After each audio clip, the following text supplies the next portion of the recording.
I welcome all the participants here. Here is a brief profile of Dr. Dinesh R. As I said, Dr. Dinesh R is a principal engineer at Samsung Bangalore. Prior to joining Samsung, he worked for companies like Amazon, Honeywell, HCL Technologies. He was a postdoctoral fellow at Seoul National University, South Korea. His areas of research interest include image processing, pattern recognition, computer vision, and machine learning.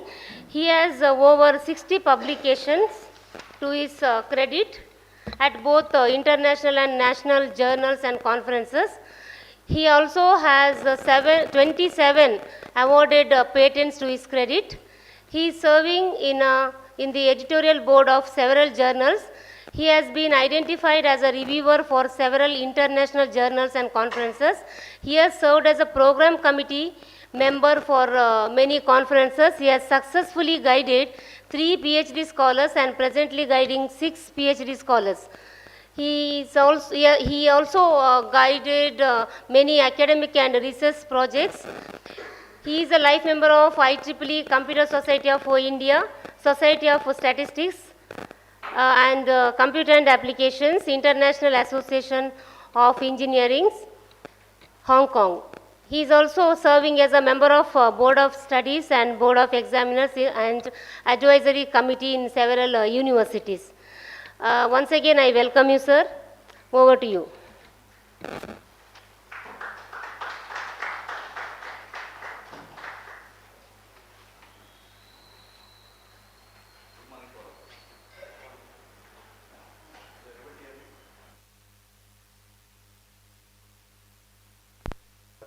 Let me take the opportunity to thank the organizers for giving me the opportunity to share my views and experience with you guys. So I always enjoy actually, though like work in industry, I like interacting and sharing and learning from this kind of sessions actually. Yeah, again, so this is the topic today I'm going to talk about, but nothing fixed.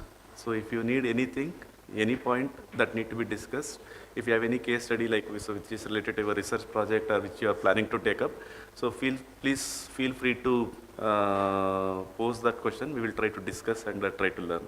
So I always believe in like, okay, so collective learning rather than like I will be talking and you will be listening. Okay, so I encourage you to involve or like we say interact, and we will try to learn. Okay, so that's the key rule. And yeah, I think as I understand last 4 days, you had a great insight into different aspects of machine learning, deep learning, and also like medical data analysis or the medical image or medical data analysis, and even the medical terms actually. That's what I understand.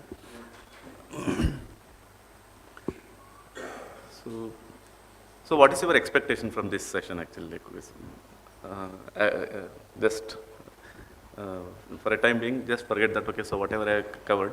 So what do you expect? I think probably like, so basically based on that, I can decide like, so which area or which part of the slides I need to focus more, or like, okay, I can skip.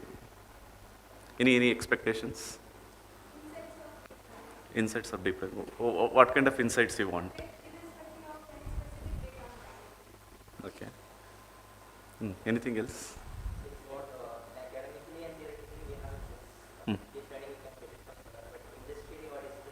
Okay. So mainly like, okay, so you need irrespective of the application, like so what kind of insights one need to look in. Okay, fine. And then like, okay, so how these techniques are applied in the industry to solve the various problems. Okay. Anything else?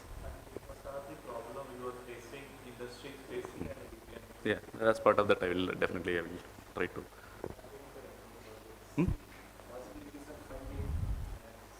Okay. From industry or from the from the industry? See, basically industry funding, like so, as far as I know, one is happen through the MOUs, So if you have a MOU with the university and if you have a center of excellence, like, so then there will be like exchange of resources, okay, either in terms of human resource, knowledge, or like so the monetary. And other way of participating in academic or the industry collaboration is through the consultancy mode. Like if you have a core competency, so you can always showcase that competency and you can start giving the consultancy services. So that is another way of monetizing it. Okay. So probably like when I'm talking about few of the trends, probably I will tell you like, okay, so see, whether it is industry or academics or even any funding agencies, it's all about like, okay, so how do you write your proposal? That's what is very, very important.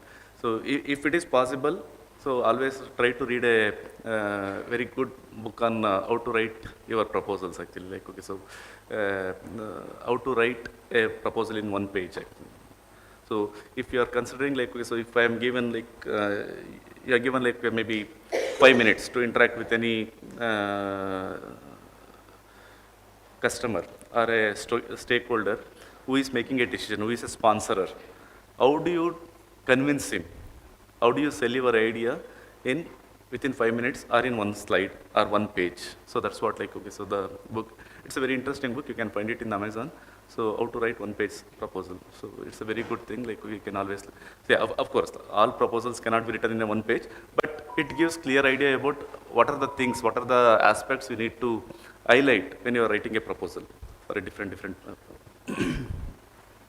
All right, any other expectations? All right, so even during our discussion, if you find like any points that need to be highlighted, you can just stop or you can rise, we can discuss. All right. Yeah, this is what I just wanted to cover. This is what is available in my slide deck. So basically, I just wanted to review. I think it's already covered. I just want to quickly review the DL and with few trending applications. So this is mainly like, so again, this is not exhaustive set of applications I have collected, like with a few trending applications through which many industries are trying to solve or apply DL or the machine learning techniques to solve the problem. Okay, so generally like AI techniques, and probably like how many types of deep learning approaches you are familiar with?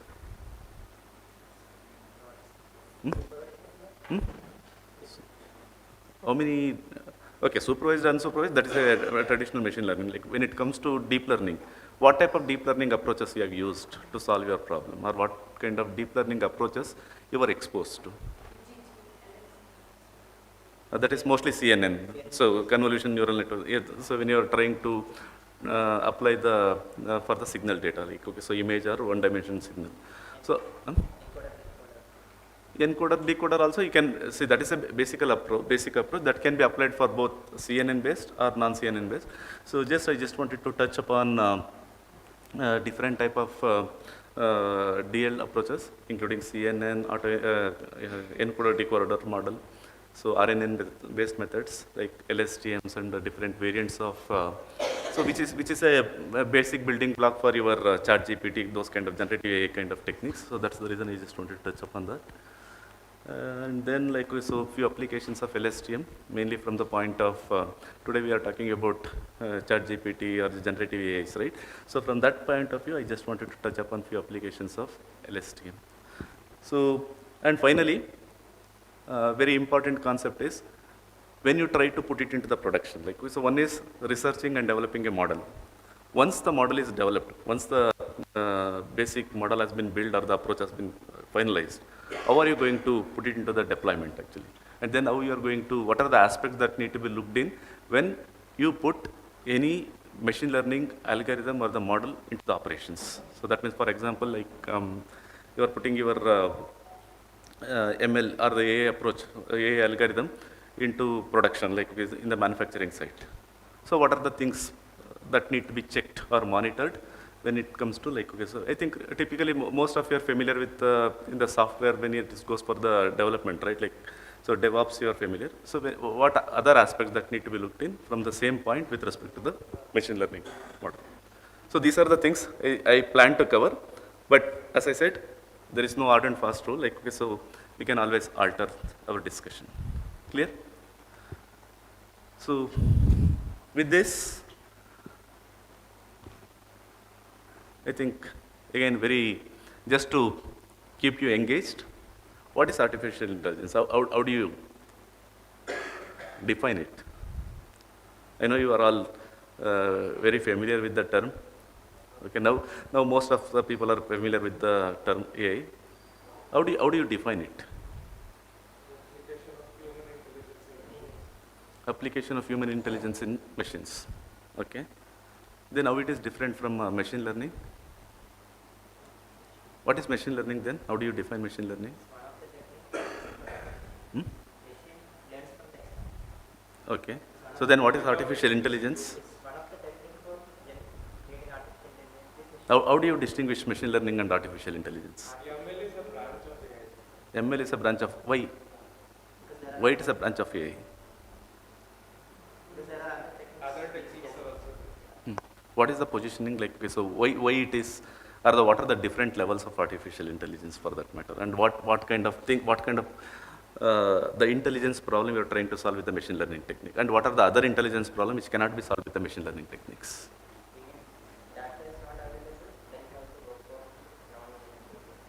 Data is required for both. So even as a humans, we are driven by, we learn based on the data, right?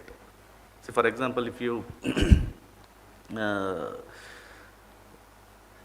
want to teach a young kid who is not exposed to any alphabets, so it tries to learn with the data actually. Like data is integral part for either artificial intelligence or machine learning. What exactly differentiate this? So we say, like, all of us know. So artificial intelligence is a bigger umbrella, like so machine learning is a smaller subset of artificial intelligence, and deep learning is further smaller subset of machine learning. Why that is that? What are the then in that case, how do you define artificial intelligence? How do you define machine learning? And how do you define deep learning? What are the different level of artificial intelligence? Of course, artificial intelligence it's not a natural intelligence. We are trying to build a system. Okay, we are trying to build the system so to possess the intelligence as good as or as equivalent as humans. That's what we are trying to do. But what are the different levels of intelligence one can?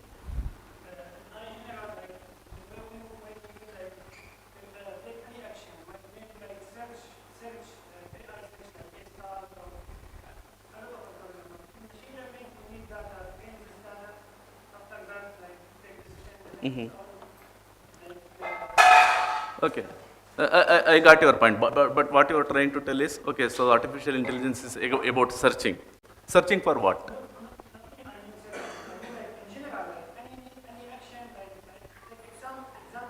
Mm-hmm.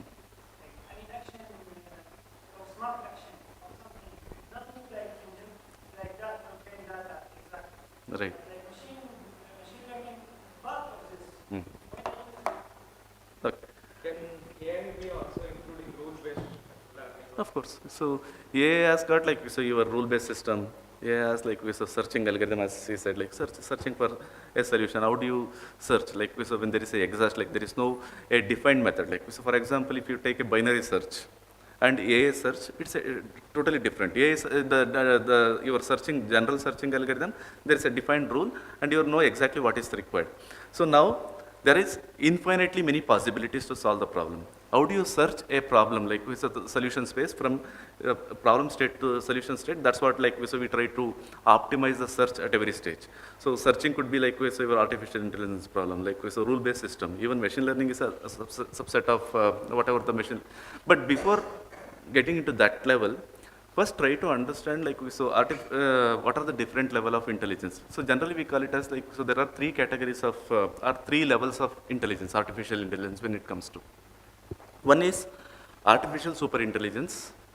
See, artificial superintelligence means a system exhibits the intelligence beyond or superior to human intelligence If that is the kind of system, so then we say like, so that system is artificial super intelligence system. Do we have that kind of systems available today? So there is no like, if it is not available in a mass, at least like, so there are like lot of efforts being done to do that kind of activities, like so to train such kind of system. So in a specific domain, yes, we already have a systems which are exhibiting like, so which are beating humans by huge margins. But when it comes to general intelligence, like so, as a humans, what are the things we can do? You know how to read and write, you know how to cook, you know how to drive, you know how to play. That means you are trying to exhibit your intelligence in various tasks. All these tasks, whatever the tasks I mentioned, definitely requires intelligence, definitely requires a smart decision, right? So now when it comes to like, okay, so the system which exhibits in all aspects, exceeding the human intelligence level, we call it as a artificial super intelligence system. Of course, today, so we don't have that kind of system massively available to the public usage. Okay. So then comes the next level of intelligence is called artificial natural intelligence. Artificial natural intelligence or the general intelligence, so just to avoid the confusion, artificial general intelligence. General intelligence is, yes, it can perform this similar task, like, okay, so probably like sci-fi movies we have seen, right? Your robo movie, like, those are the kind of activities. It is able to perform the similar task which humans can perform. Okay? So then comes the third level of intelligence called artificial narrow intelligence. Artificial narrow intelligence means what? It is able to perform an intelligent task in a specified domain.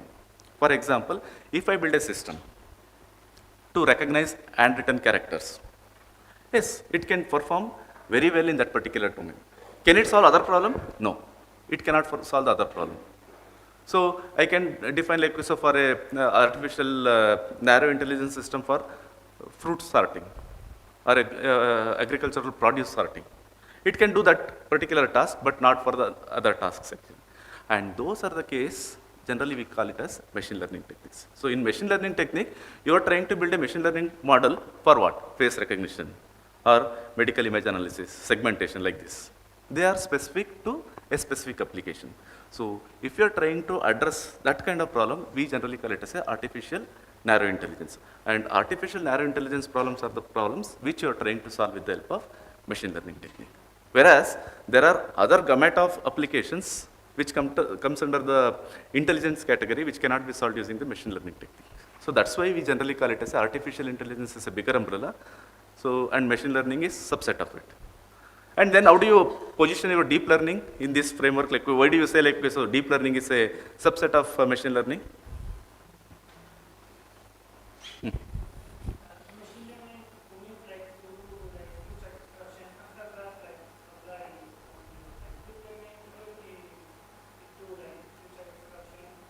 No, deep learning can be done for use for various applications actually. Why do you say like, so deep learning is a subset of machine learning? See, machine learning is, see, both machine learning and deep learning comes under the category of artificial narrow intelligence. That means you are trying to build it for a specific application. So now, why deep learning becomes a subset of machine learning?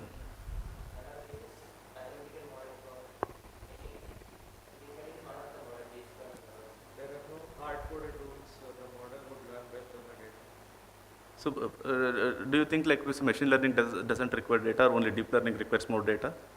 Not as in data, the rules which are there. Based on the data, it's able to learn. Of course, rules should be there, right? So even if you build a CNN, you should know like, okay, so what are the number of convolution layers I am going to use, and each layer how many filters I am going to use. Like there is a defined rule, and like you are also defining like, so what kind of activation function I should have, and how I am going to update the weight, what kind of learning rule or what kind of learning rate. So there are a lot of hyperparameters you are setting there also. So what differentiate machine learning from deep learning? Like why it is under subset? I think, see, these are the kind of questions you need to keep asking actually.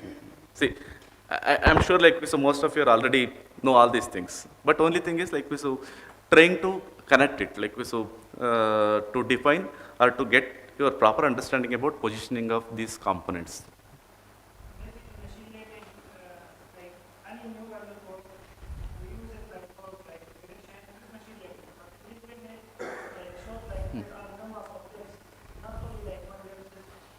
Okay, let me give a hint actually.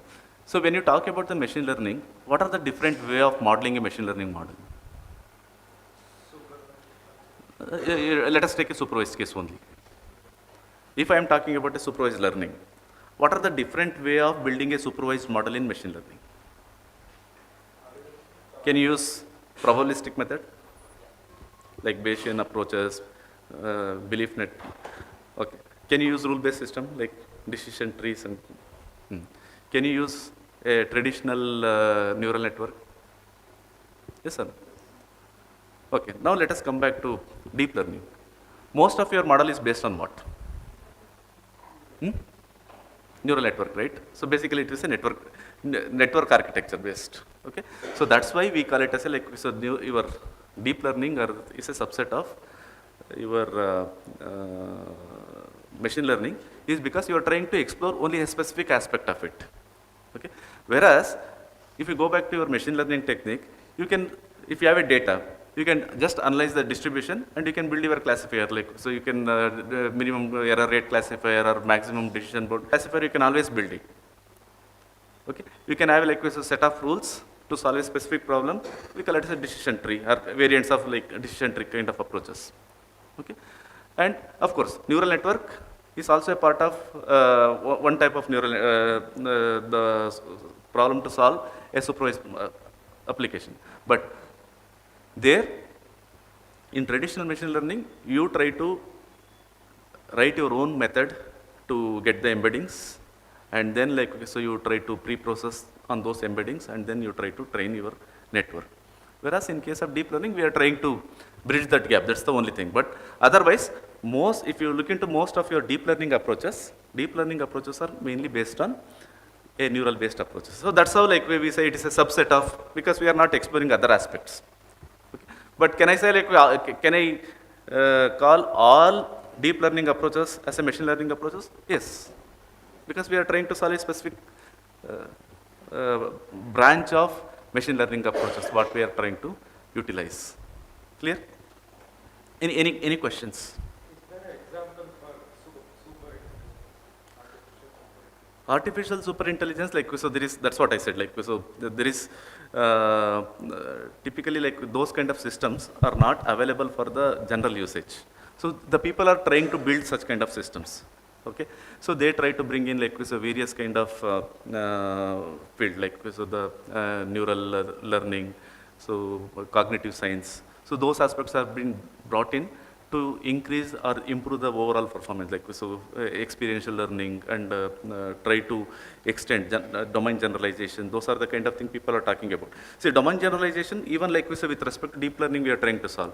But when it comes to domain generalization with respect to the artificial superintelligence, people are trying to see like so I try to learn, I try to experience some data. In what are all the ways like so this data can interact? So those are the kind of thing.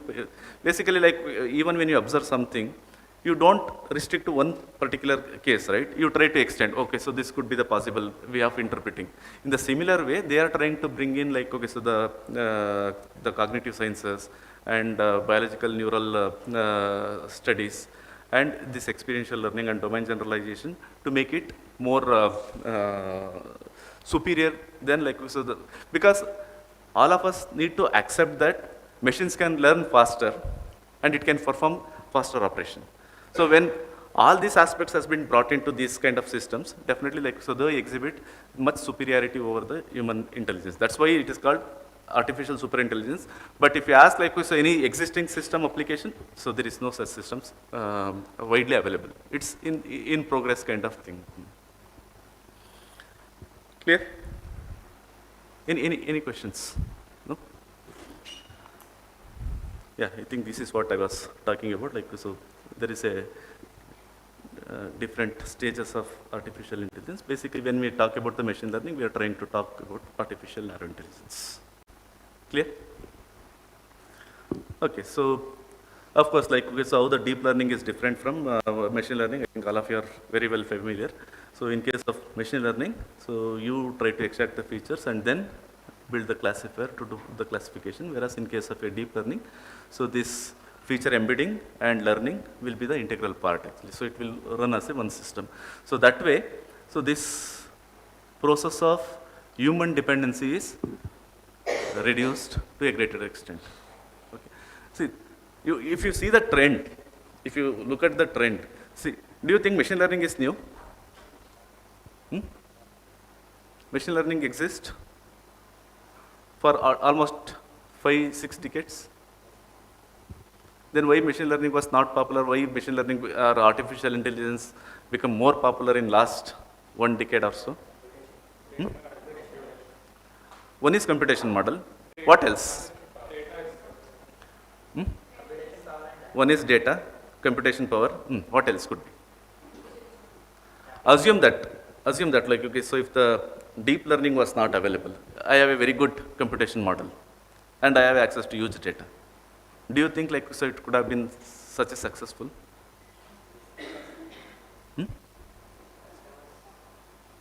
What made it actually like, okay, so more popular, more adaptable? Why more and more people have started adopting it? This is again like so different perspective you need to get in. See, of course, if you look into most of your literature or the books, it says like so the computation model was not superior at that time. There was a limitation in the computation. That's why like so people having a limited adoption rate of AI techniques. Could be partially true, but if you look into like, okay, so for example, 20 years or 30 years ago, if you want to build like, okay, so a machine learning, if you want to conduct a research on, let us say like a medical image, so you want to diagnose whether like, so analyze and segment the tissue based on like, so whether it is a tumorous tissue or non-tumorous, let us say. So what is the first thing you are supposed to do? You need to collaborate with the doctor, physician to get this insight. Then you need to collaborate with the appropriate hospital or the medical imaging center to get the data.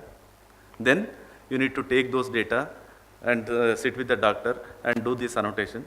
And your approach and other things are very, very much limited to your own is explanation and how much you can understand and how your understanding you are translated to your algorithm. So that means there is a high degree of dependency, the subjective factor. Clear? So data was available, if not in the like, even after 20 years ago, there were like CT scans and MRIs were available. There were medical centers, there were doctors. Okay, why it was not? Okay, I'm not worried about like so the speed at which I need to compute, but why people didn't attempt it actually? So mainly like, okay, so partially, yes, the computation models and other things could be one reason, mainly because of the specificity. It is very, very specific. The domain knowledge plays a very, very key role. See, now even if you want to change or if your guide asks to add one more objective, 20 years ago, it's very difficult like, because you need to redo entire research, right? So that was the another reason why like so there was a lagging of the mass adoption or like so the rapid adoption of AI technologies. Clear? Now, when it comes to here, are we solved like with that dependency?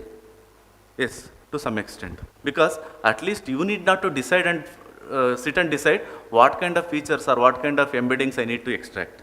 All you need to do is collect the data and like so properly annotate. Once that is done, your problem is mostly solved. So that way, there is no dependency of human. Clear? See, this is how like even the evolution of computers are the how we started using the computers, right? See, starting a list of integers. Do you need computers to solve? Not required. You can, if I give a list of 10 numbers, ask you to arrange in a ascending or descending order, you can always solve it without even thinking about a programming language. Why people started using computer programming to solve the sorting problem? Because the list can grow big, so I don't want to repeat again and again. So for that, we use computers to solve that problem. By how? By sitting and writing a program.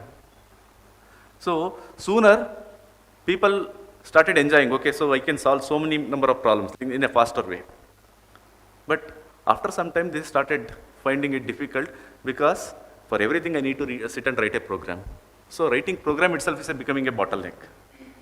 Then they started thinking about like, so for each cases, how I can write, can I use the data to learn about the insights, learn about the patterns? That's where machine learning came into picture. I don't want to explicitly write a program. Rather, like, so I will give some sample data. So from that, let it learn. But soon people realized, even I don't want to extract the features. Even I don't want to write a program specifically to extract the features. Is it a way to automatically learn the embeddings? So that's where we are standing today. I don't know, like, so tomorrow even, I think it's not tomorrow actually. We are already having that, right? So you need not even decide whether I need to use CNN or LSTM. So if I use CNN, whether I need to use AlexNet, ResNet, VGGNet. Already we are talking about like, so how many of you are familiar with NAS? NAS or AutoML? What does NAS does? Neural architecture search. So you just give the data, you define your objective, it will conduct the experiment and give like, so what is the best architecture, what is the best hyperparameter to solve that problem for that particular data set. That means you need not even sit and investigate like, so what kind of architecture I need to use, what kind of hyperparameters, how do I design the experiments. So everything is already, people are moving in that direction actually, like, not only like, okay, so even defining this architecture and sitting and doing the experiment is also fastly getting outdated these days, right? Okay, any question before we move on?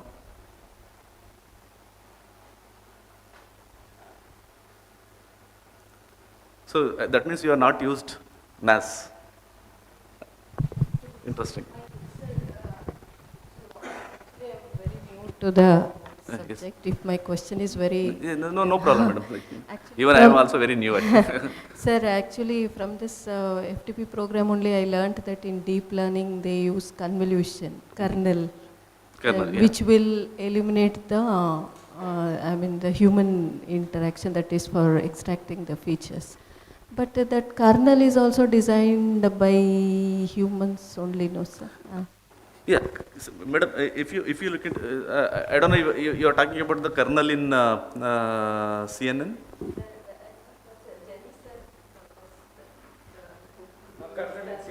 So CNN kernel. So CNN kernel is, see, basically like this CNN kernel is nothing new. It was existed like so long, very long back in your machine learning technique. So yeah, like so the kernel is so some a matrix of some m cross n, and your data is a bigger matrix of m cross n. Basically, you are trying to pass this filter. That's a convolution process. Basically, you are placing at every location, and you are trying to see. It's okay if I try to tell about the analogy or a real life analogy about this convolution process or your kernel process is very simple. Madam, if you want to filter a coffee, you want to prepare a decoction, what you will do? When you are preparing a filter coffee, what is of your interest? Oh, okay, coffee powder you will put, and you get. So, what is your importance? Like, what you are looking when you want to prepare a coffee? What you are looking for actually? Decoction, right? Okay, coffee powder is there, water is there, but ultimately what? So basically, you are trying to use that filter. You can use any filter. So probably like, so we use bigger filter to remove the stones from a grains, right? So you can use any filter. You use appropriate filter for this. Basically, you are trying to see the data through different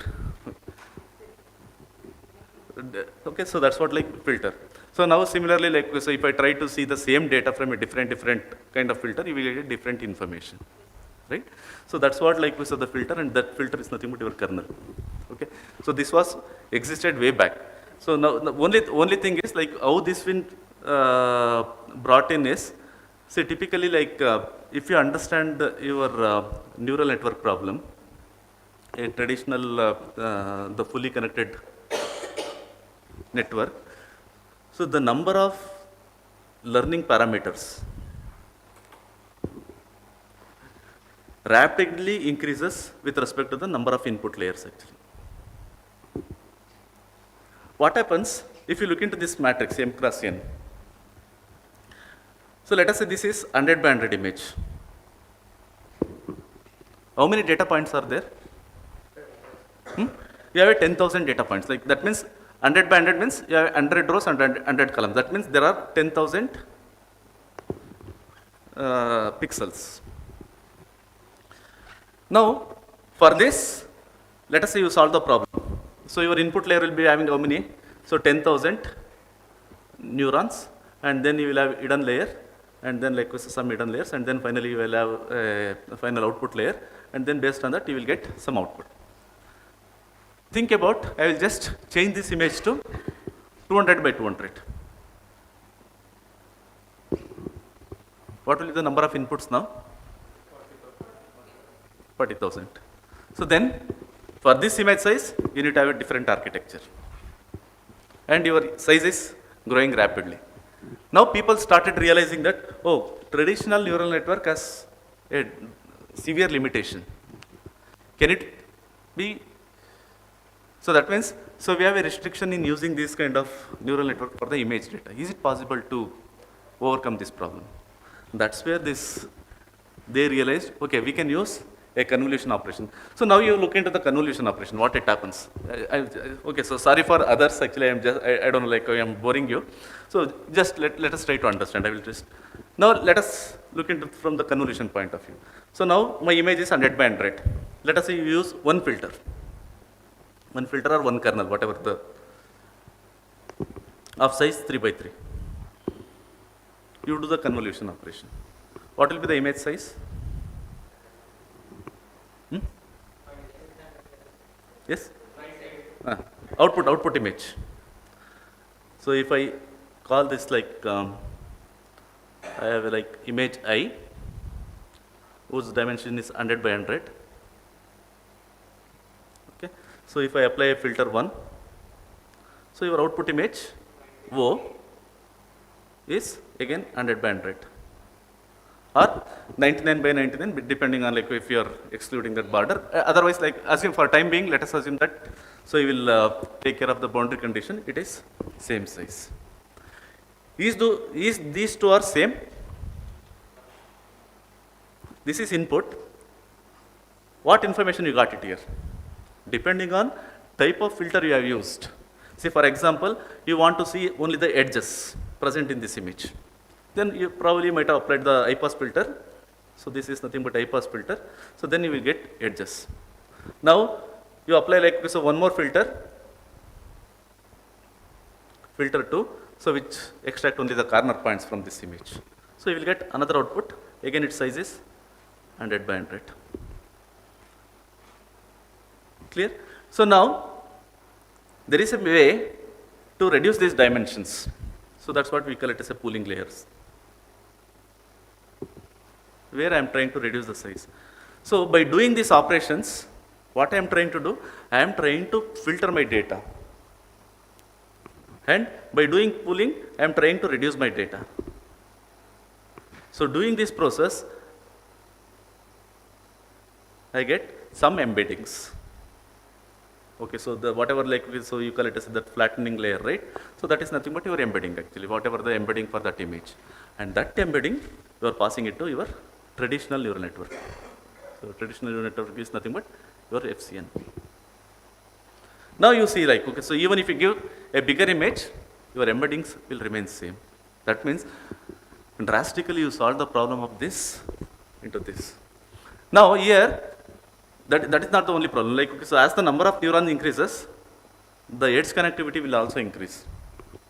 Okay, and these are your learning parameters. In this case, it's a 10K learning parameters from this layer to this layer. Okay, if you make it this, you will have 40K learning parameters.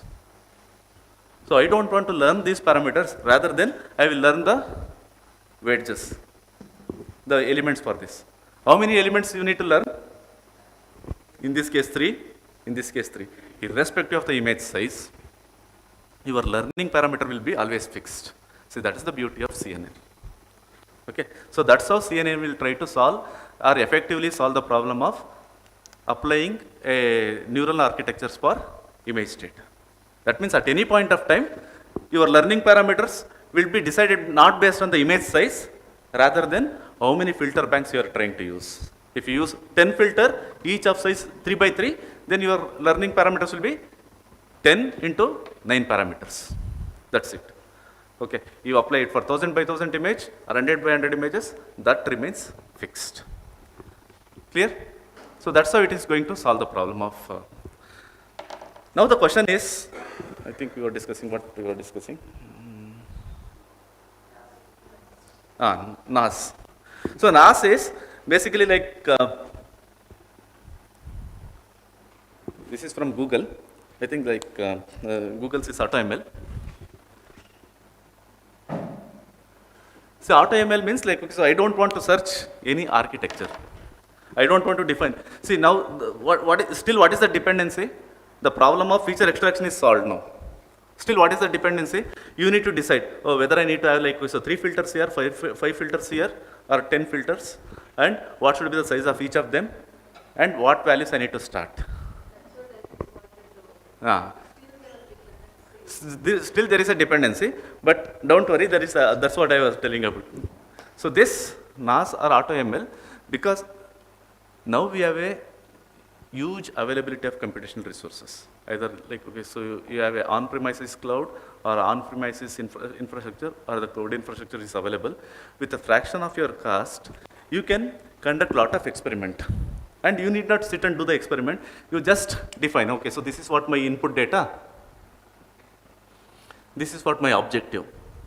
Objective is, I want to achieve this classification accuracy of 99%, precision of 98%, recall of 95%, and speed, inference speed actually, inferencing speed of, let us say 10 millisecond. You try to define these objectives. Then this AutoML or the NAS method will provide you the best possible architecture to achieve your goal. That means you are not even conducting the experiment.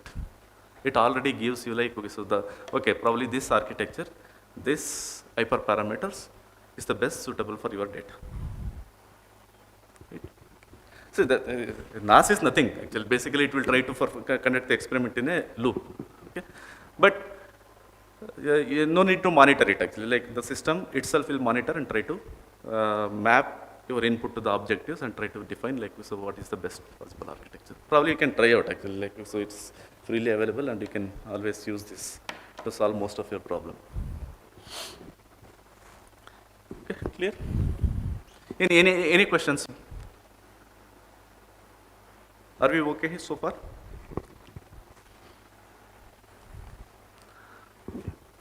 Yeah, this is another classical question that I just wanted to ask. I'm not teaching you anything new. I'm just asking, like, I'm trying to reinforce, I'm trying to apply the reinforcement in learning on whatever you already learned. That's it. Okay. Again, I'm using a machine learning technique. Okay. Okay. So now you have a choice, or you need to make a decision. If deep learning is able to solve the problem effectively for all cases, I need not to worry about it. Can I use deep learning always? That means, can I say machine learning, traditional machine learning is obsolete? Yes, sir. No? Why do you say no? Like, okay, so that means, do you think of any problem which machine learning cannot solve, only deep learning can solve?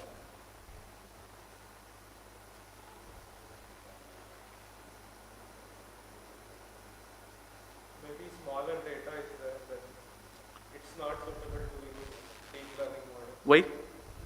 Overfitting. Today we are talking about like so variations of the deep learning, or like so we are talking about zero-shot learning, one-shot learning, M-shot learning, K-shot learning.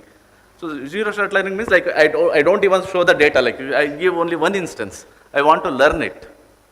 We are talking about those kind of approaches. In this era, do you still think a traditional machine learning has got an application? Getting my point, right? All of you are aware, right? So today we are talking about one-shot learning, zero-shot learning. So that means I want my machine to learn with only one instances. I don't want to pose many instances. I give only one instance. From that I need to, my system should be able to learn and be ready to do the inferencing. So will that be accurate? Hmm? Will that be accurate? Yes. Yes. Zero-shot learning is being used for the production.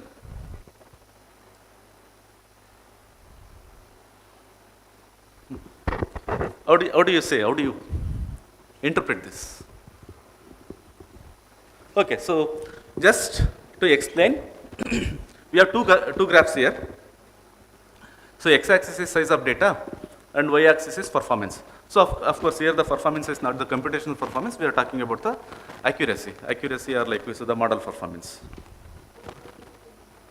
Overfitting. If the size of the data is increases, our machine learning model gets stop, can't search more. Yeah, saturation. So that means if you give more data to Performance will be same.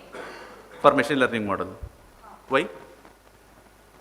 See, that we are contradicting to our very basic definition of artificial intelligence or the machine learning, right?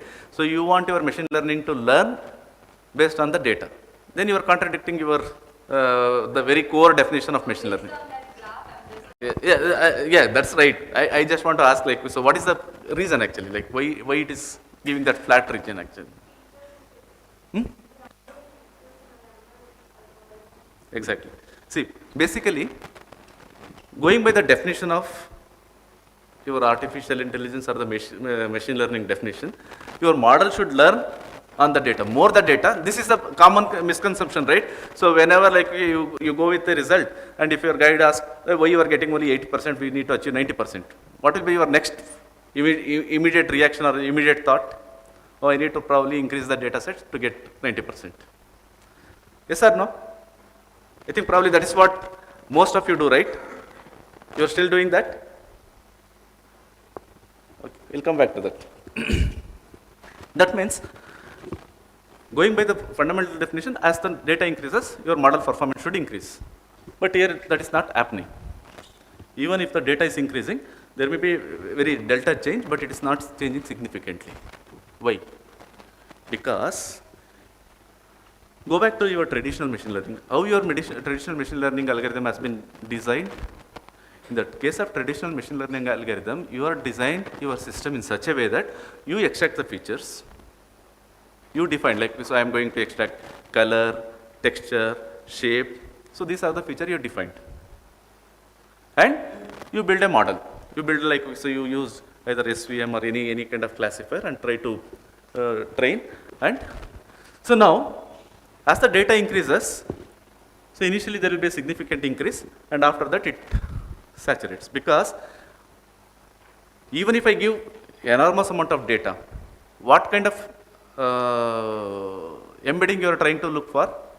Your embedding is always focused on color, texture and shape. You are not trying to see anything beyond those things, because that is the knowledge you are trying to bring. Because of that, as the number of data increases, the variations in those aspects, those three attributes could be limited. So because of that, there is no significant increase in the performance. On the other hand, in case of a deep learning, so you are not defined anything, right? You are not telling that, okay, I want to extract color feature, texture feature or the shape feature. You are just keeping it open. So because of that, it can try to explore all possibilities to achieve what? Your final objective. So as part of your learning algorithm, it will try to correlate and try to increase. So that's the reason you are seeing a significant increase in the performance as the data increases. Now the question is, when to use machine learning and when to use deep learning. Can I straight away jump to deep learning?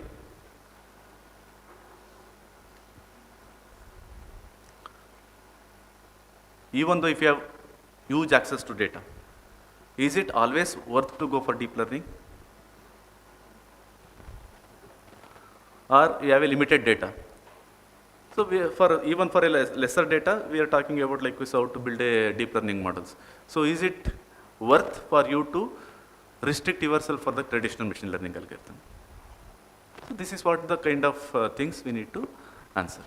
See, the very simple thing is, if your problem, I'm not talking about the data, if your problem is highly domain dependent and you have very difficulty in collecting the data. Getting the point, right? So this particular problem, whatever the problem you're trying to solve, it requires a lot of domain expertise. And to substantiate that domain expertise, or like so to explain that domain expertise in this domain, so you have a limited sensors to collect the data. See, data points are there, but see, for example, I'm doing some manufacturing, our own problem, like I'm talking about the problem what we are facing in Samsung Electromechanics.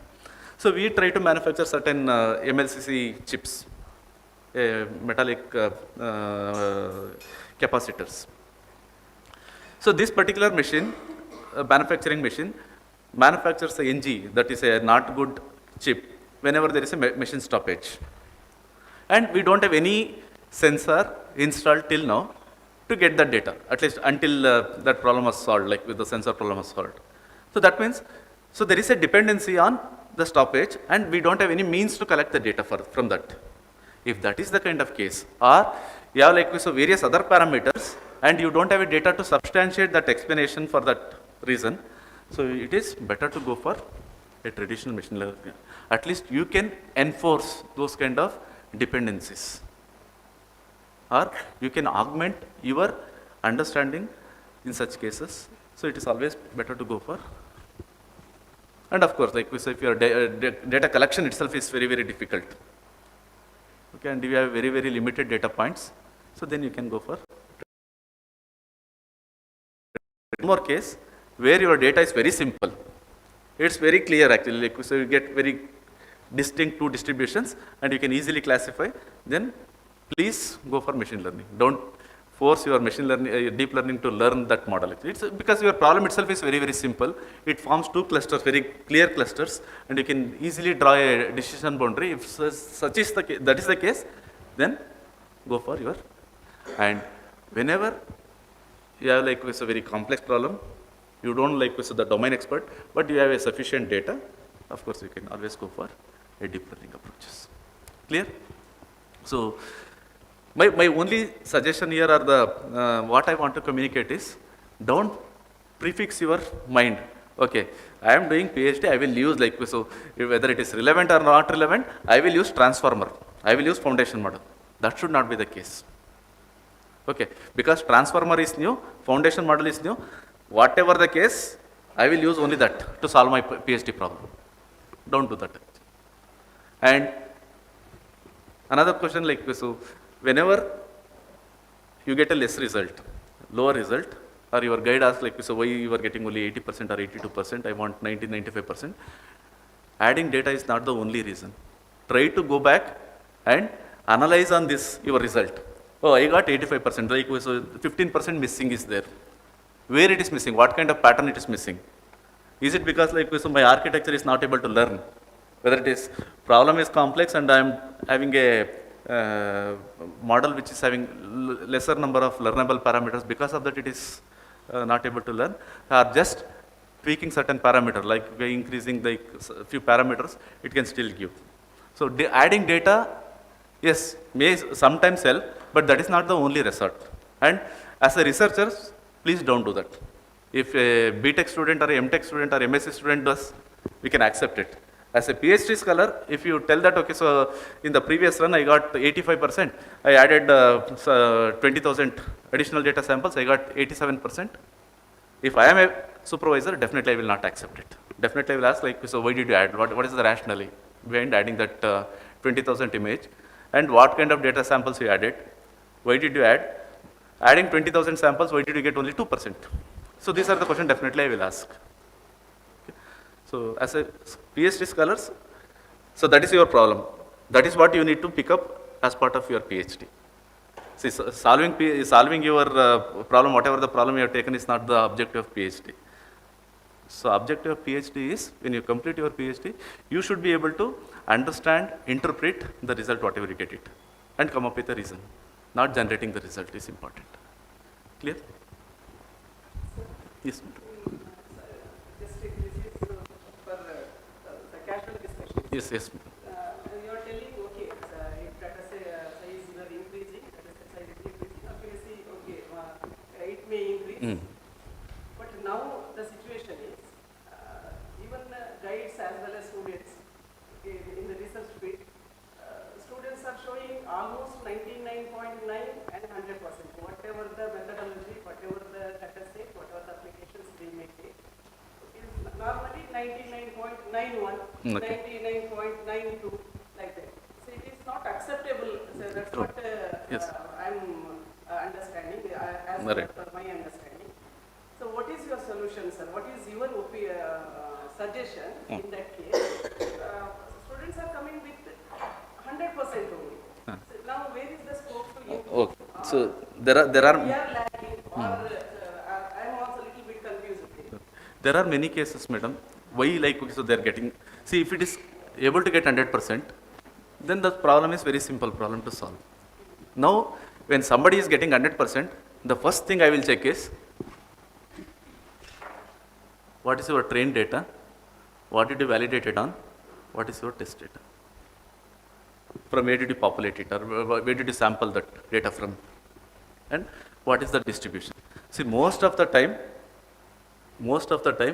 even when I recently interacted with, during the interview from one of the IIT, this guy defined part of these two data as a part of test data actually. That means whatever you are training, you are trying to test it on the same data, similar kind of data actually.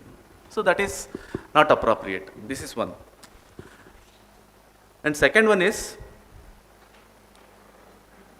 accuracy, you may still get 99%. When I talk about, or even for that matter 100%, now I will ask, what is your precision and recall? See, for example, in case of any company for that matter, like in Samsung, so we try to see, like, okay, so we try to measure it as miss and overkill. Miss means there is a defect, whether my model is missing this defect. For a company, this could be very, very critical. So not only for a company, even if it is for a medical application, if some of you are working on a medical application, so there is a disease, this particular sample is disease data, but you classify it as a okay, which is very, very catastrophic.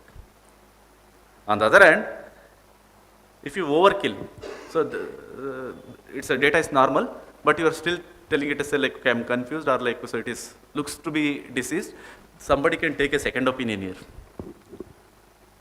to reassess whether it's actual case or not. But first one is very, very critical. So now you try to assess, like, you try to define the metrics in such way, okay, so what is your precision, recall, okay, what is your F measure? So those things definitely, like, so when these things are defined, so then, like, so the things will, why that 100% or 99% happens, because one is there is no sufficient test data, or so it doesn't mean that, okay, so the test data is taken from the same as the trained data, but even if it is similar to trained data, then, like, so you cannot clearly assess it actually. It's from a similar kind of population, so that need to be assessed, and try to define a appropriate metrics which is relevant for a particular problem. So if you are working on a medical domain, like, obviously, so your precision, recall, those things are very, very important rather than the accuracy itself. So that's how it should be. And when you're trying to assess the segmentation model, so what is that overlapping region you have considered? So 50%, 10%. See, sometimes, see, this is what the ground truth. This is the ground truth in object detection or the segmentation case. So your model detects somewhere here. So there is a overlap. Somebody will take that, okay, yes, I got a matching. At least there is a overlap, 5% overlap. So typically, if you closely look, so you are supposed to detect object here, you are detecting here, which is not a right case. So these are the things you need to reject. Whenever somebody is making a assumptions to arrive at the result, whether those assumptions are valid assumptions for a given problem. That is also another thing. So once we try to assess on those aspects, definitely like so the problem will be like the result will be different, and then we have a scope to solve. So if you don't, if you define it loosely coupled or loosely defined objectives, then I think probably these kind of things can happen. You're telling us instead of concentrating only accuracy, analysis is See whether those metrics are appropriate for that. See for segmentation model, generally we calculate when the most of the time when they compute the confusion matrix or even so they say like so there is a 2-3 pixel overlap, still they take it as a okay, it's matching. But if you look into this one, there is a 99% like so there is a mismatch between the ground truth and whatever they detected. So which is not probably right thing to accept it. As a research scholar, I'm asking this question. Sometimes I'll work on one model and I'll get around 75% or 80% result. But on same work, somebody else gets 90% like that accuracy. So shall I send them my paper or not? Like sometimes we think, oh, we have to get 90%, 95%, so that will be a good result. Then on the paper will No. same data set, but approach might be different. I would say even if you get a 30%, you can still send a paper. As long as you did the analysis on that, okay, why did you get that 30%? Why 70% I missed? Why I missed the 70? See, as a researcher, analysis and interpreting result is much more important than generating that 30% or 90% result. That's what my take actually. Because you are, see, I have a data set, you are using deep learning model. If you generate 90% or 70%, what did you do? What did you do? Did you do any research there except running that model? Can I ask 10th standard student and train him to how to run this model and can I generate the result? Yes or no? As a researcher, you need to analyze. Okay, I did this experiment. These are the data I took. Okay, so this was for entire population. So you should get back to the level where analyzing. Okay, I have this data set. Whether this data, whatever I got, is a true representative of my population. Then comes partitioning of this data. Then comes designing your experiment. Then comes the result. You try to analyze, okay, so this is the experiment I did. This is what the result I got. Why I missed that 30%? If you have a justification for that, even with 30% or 25%, you can still go for a publication because that is more important. Probably if you look into IEEE transaction paper, if you closely observe that, okay. So detailed analysis of your experiment and result is more important than your methodology. Okay. So this is my sincere request for a research scholars, don't focus on generating the result. And nobody remember or nobody, if I take my own example, I worked on object recognition problem. In this 22 years after my PhD, I don't like, so even less than 5% of the time, like so my research, actual research work, I might have used in my entire 25 years of work. But whatever the learning I gained through that PhD process is very, very important than the result or the approach itself. That is where you need to focus, and that will make you like more successful as a research scholar than generating the result. Because nobody, see, the field itself is so rapidly changing. And today, like okay, we are talking about transformers or foundation model. Tomorrow, technology could be entirely different. But your research learning will never go away. How to ask the questions, how to interpret. So those are very, very important. Those are the fundamental aspects you need to always focus as a research scholars, rather than generating the results. These days, one term, whether in the era of machine learning process is also very much popular. And I mean, that is also, whenever you run that process, your accuracy may be different, whenever is coming early. Another thing is that is targeting the security part of that model. Could you please? Yeah, so as part of my MLOps slide, So I don't like, so definitely I will try to rush through it. So when, as part of my MLOps part actually, that's what, see, one is you generated the result. So this could happen, right? Like, so you generated a result, you get the result, and then you go and present it to your guide. Hey, I don't trust your numbers. Probably you might, can you run it and generate the result again? Probably you won't be able to generate the same result again. Why? There could be many reasons. Unless you baseline the model, unless you designed the experiment and properly versioned it, so then probably your repeatability is impossible. Like, it's because whenever you try to run the program again, your weights are already changed and you are trying to rerun it again, and so definitely like it will change. So probably you need to version your models in appropriately. That's what is very, very important, and that is what as part of the MLOps today, like because in the production for the ensurement of the repeatability of the experiment, properly versioning it, and there could be like a lot of other challenges can come in. Okay, so somebody may you might have created a data set. Okay, it is just like, okay, so your any other security threats, right? Even the machine learning, I can just mix 10% of your OK cases into NG case. Now data, that is what we call it as a data poisoning.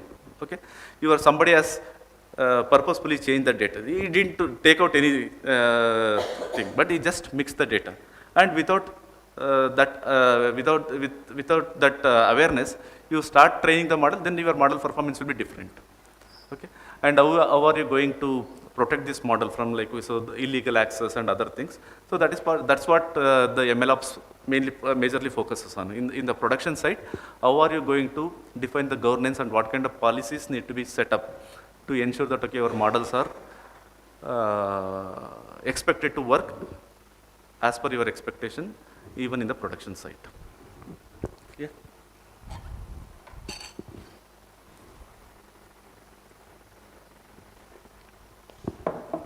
Any other questions?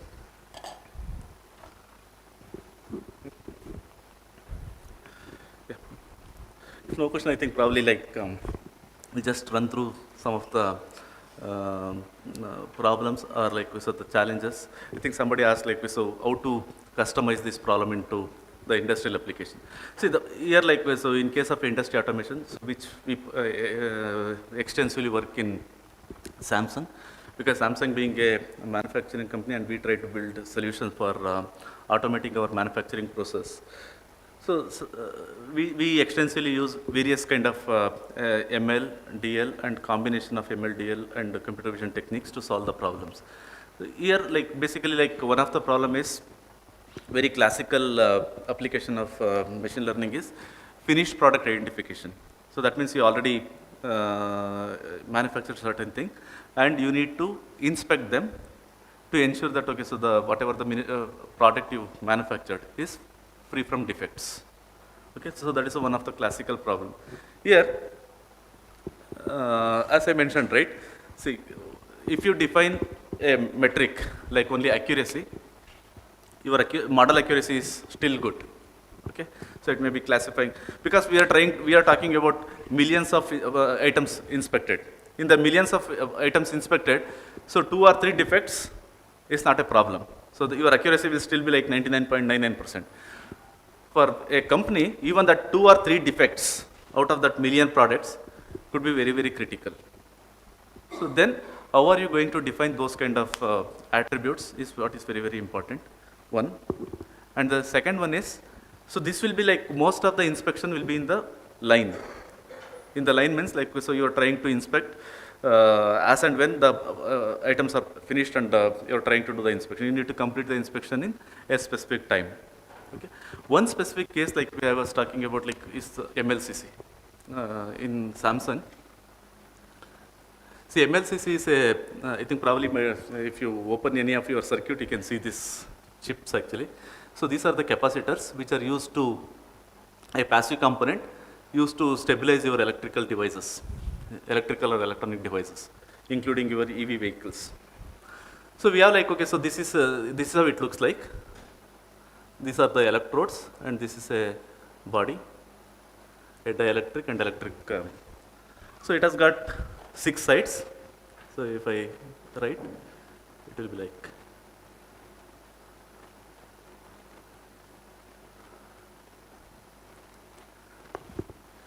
These chips need to be inspected at all 6 sites to see visually there is no defect from this.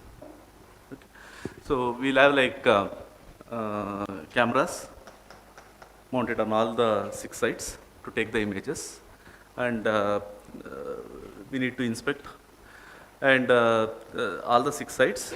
And finally, so there is a another camera to force this into one of the 2 pins. Okay, so we have 2 bins to collect this, OK bin and NG bin. So here where like so the after the inspection is complete, like so the chips will be appropriately routed into one of these 2 bins. Problem seems to be very simple. So all it is like you need to take an image, do the inspection, and if any one of the side is a defect, so it will go to NG bin, and if it is OK, it will go to the OK bin. The problem here is the chip itself is very tiny in the sense, probably if you take this glass, if you fill these chips, probably you can easily fill more than 50 billion chips inside this. Okay, that means it will be like even tinier than the grain of sand. So that's the kind of, so in such chip, how are you going to extract those features, and like how do you find the defect is one problem. And the expectation is we need to perform about 50,000 inspections per minute, because the manufacturing happens with that speed. So even if you do like, okay, so 49,000 inspection in a minute, so you are missing other 10,000 images or 1,000 images not inspecting. Think about a complexity, acquiring the images, 6 images, running your algorithm, collecting the results, and making a decision and sending it into these chips. Should be completed. So 50 chips in per 50,000 inspections per minute means what should be the turnaround time for a single chip inspection?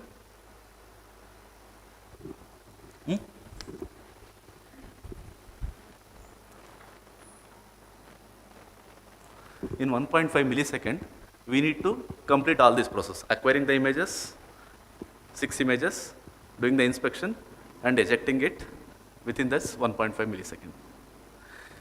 The problem seems to be, sometimes the problem seems to be very simple.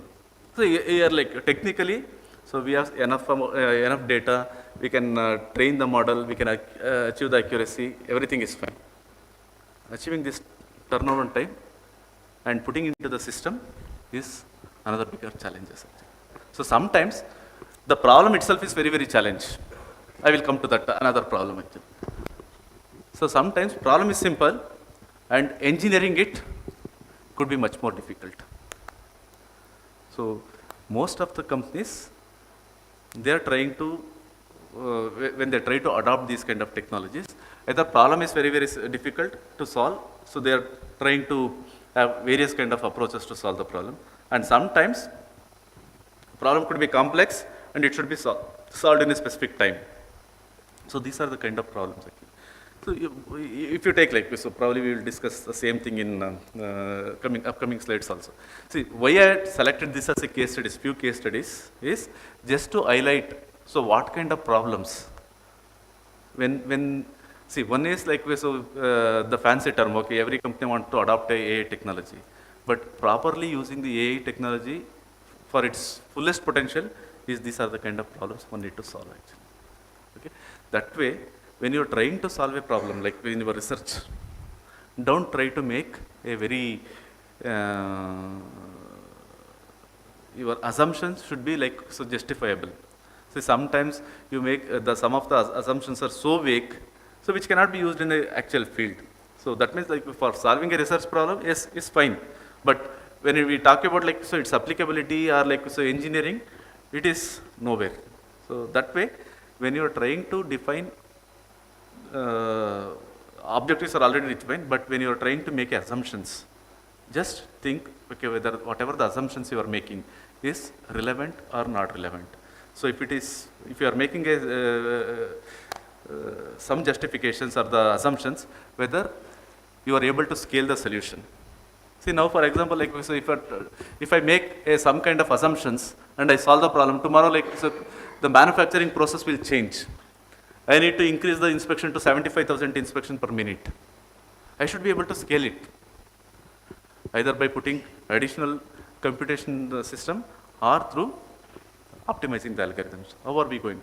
So for this, solving this kind of problems, like so we use various kind of like, so still we are using CNN, and to optimize the model, we use TensorRT. I think how many of you are familiar, I don't know, like, so TensorRT is a library given by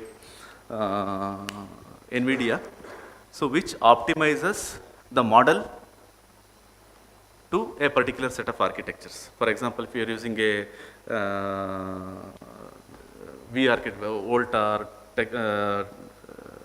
Tesla, or different type of architecture, even with respect to your GPUs, right?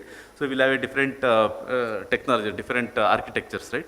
So it will try to optimize, the TensorRT will try to optimize your model best fit for a particular kind of chipset or the architecture. Okay. So sometimes it requires kind of, see, there are a lot of challenges that need to be addressed. Like, so the engineering problem here is, so you, most of the time your image acquisition will happen in the frame grabber, that will be read to your CPU memory. But your convolutions is expected to happen in GPU. How do you transfer your memory from the data from CPU memory to GPU memory? That itself is a bottleneck sometimes. How are you going to address these problems? How are you going to create and manage your buffers? So there are various problems, engineering problems. Okay, so that also need to be considered. At least, as part of your research problem, you try to see, like, if you see, okay, my algorithm, like whatever the architecture you build is giving good result, but it is taking 1 day. Whether it is easy to, see, it's as good as, like we say, you are trying to build a forward collision, FCB, forward collision detection for the autonomous driving. So if your vehicle is running at 100 kilometers per hour, and it detects, the expectation is, so if there is any possibility of collision, if there is any obstacles, you need to detect and you need to warn the driver, or you need to automatically apply the brakes. That is the problem.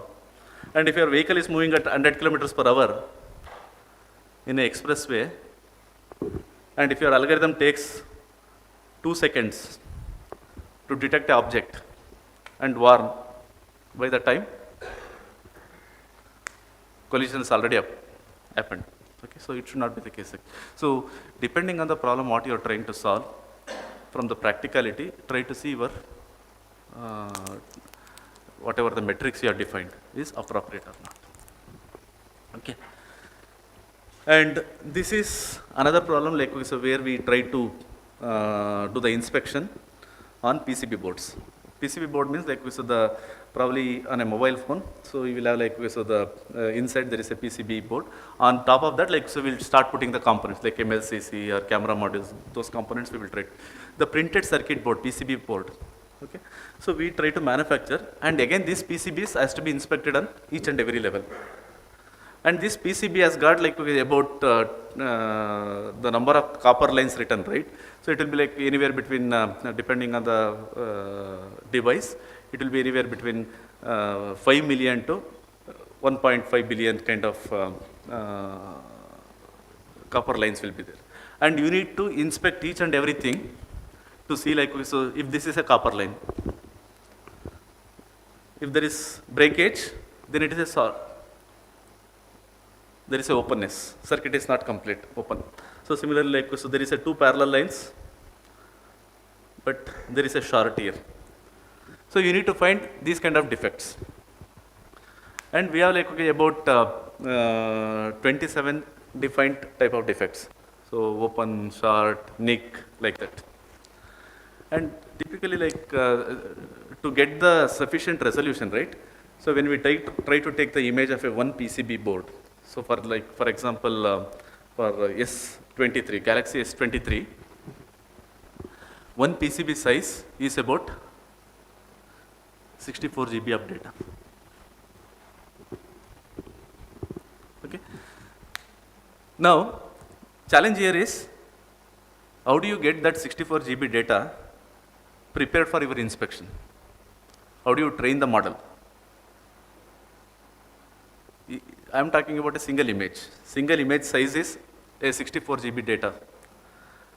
Forget about like so the training. Even when you are trying to do the inferencing, do you have a GPU which loads and perform the inspection for the 64 GB data? If that is not the case, how are you going to split your data and you try to perform the inspection? And again, like so here the inspection should be completed in about 40 milliseconds kind of time. And with respect to like, okay, so the accuracy and the miss rate is always like in Samsung, miss should be 0, irrespective of like so many millions of product you inspect. Okay. So that I'm not talking about only Samsung, any company, like because no company wants to mess with its brand value. Okay, so that's the kind of thing like so we'll try to. These are the kind of problems like so, especially when it comes to industry automation, and especially for the inspection. This is what the kind of problems.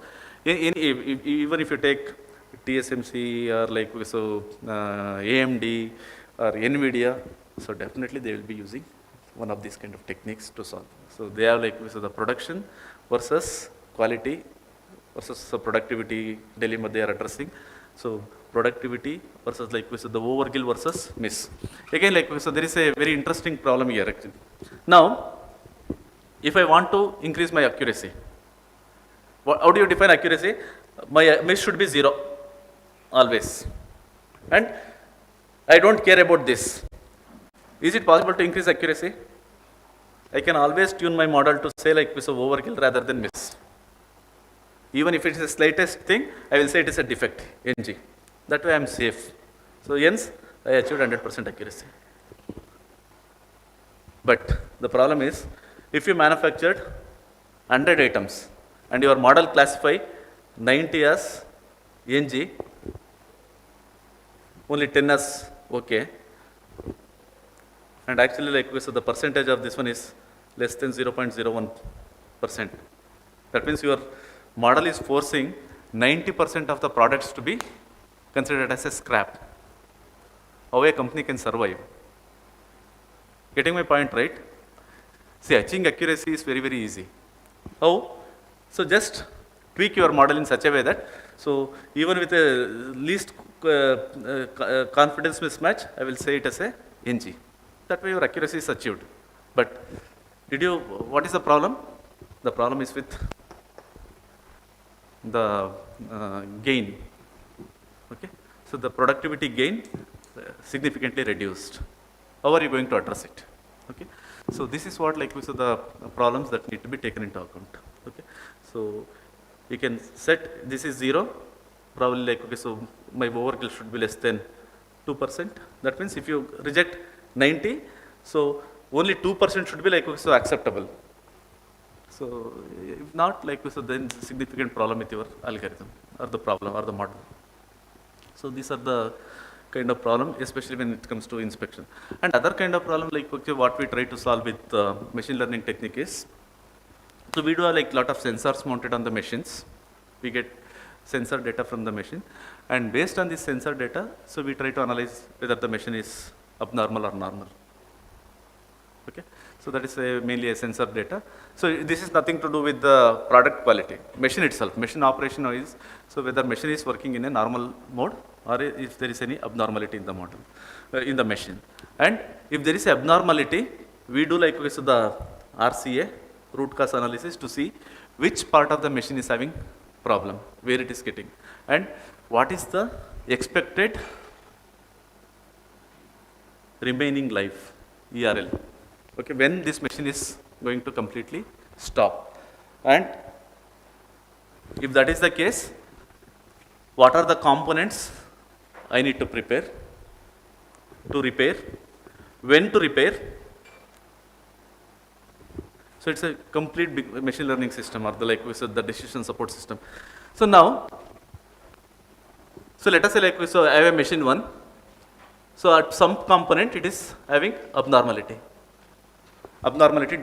detected. Now what we try to do, we try to see like so what is the root cause and what is causing the problem, which component.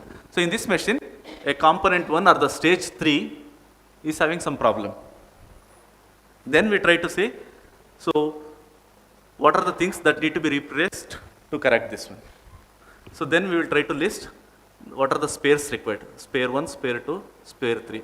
We will try to see whether these spares are available or not available. And if the expected remaining life is 2 weeks, within 2 weeks, we need to replace.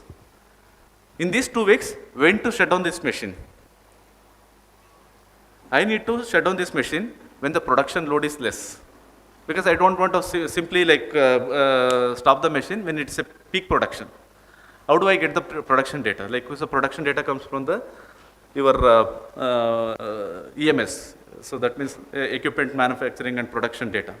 Okay. So try to combine all these things to come up with a decision when to go for a corrective action. So we generally call it as a preventive maintenance system.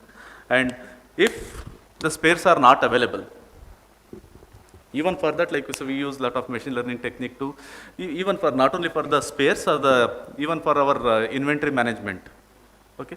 Whenever a company is trying to, company takes a lot of raw materials to do some manufacturing. And company don't want to stock too much of invoice or the raw materials in the godown or the warehouse. What could be the problem? One is warehouse space, and second one is cost. Okay. So now you need to see what is the case?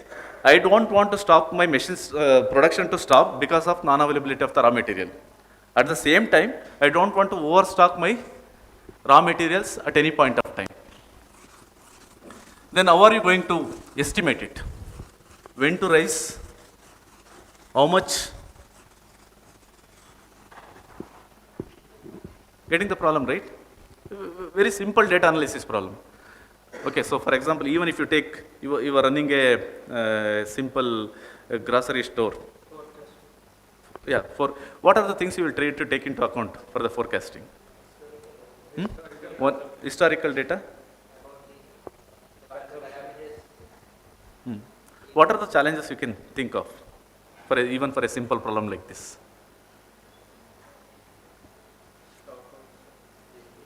From where you are getting it, which part of the year you are getting it. For example, if you place an order in February for the same item from the same customer, if you place an order in sometime in December for the same item from same customer, there is a difference because lot of holidays, because of the Christmas and New Year, so many people are not available, the shipping may not happen, so there will be a delay. So not only your the historical data, you even need to take the external factors into account to effectively predict it actually. So that these are the kind of thing see, as a machine learning solution requires a greater insight into data and the domain expertise actually. So what kind of data I need to collect it. See, from a technology wise, there are a lot of tools and technologies are already available to help you to build the model in very faster way. But what data and how, what factors I need to consider to make my model more accurate is what is very, very important. So that's what I am trying to highlight here. Any questions? No? Okay.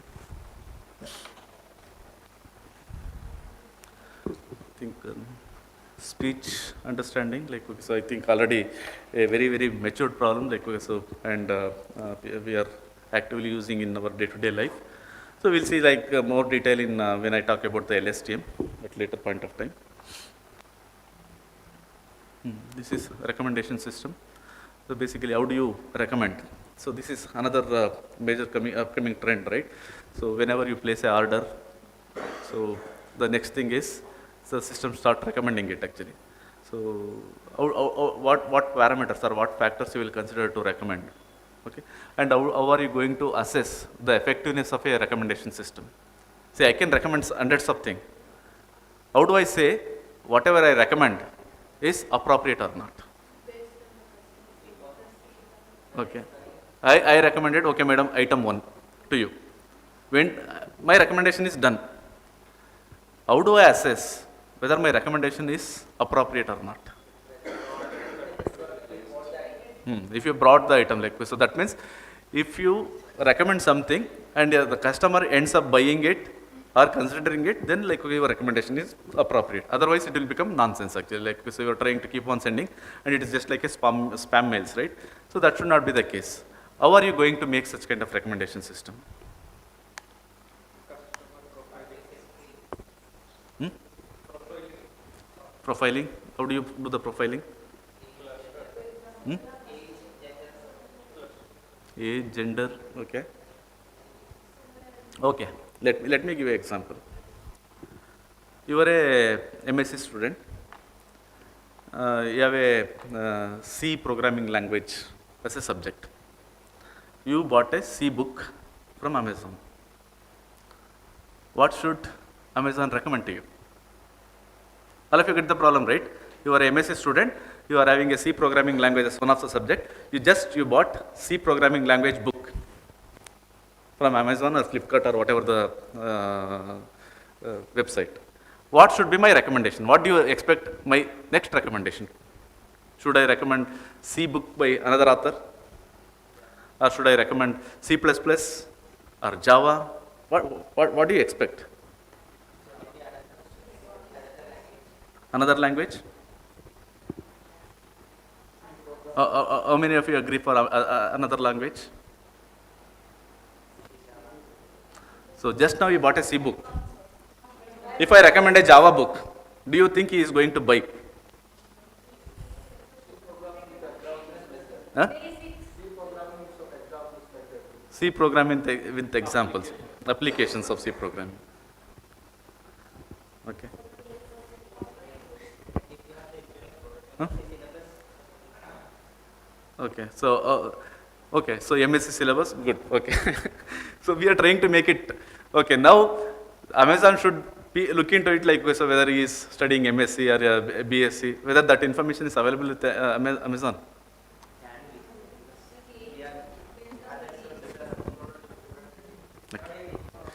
Okay, so basically in fact, I was part of the team which built the very first recommendation system in Amazon.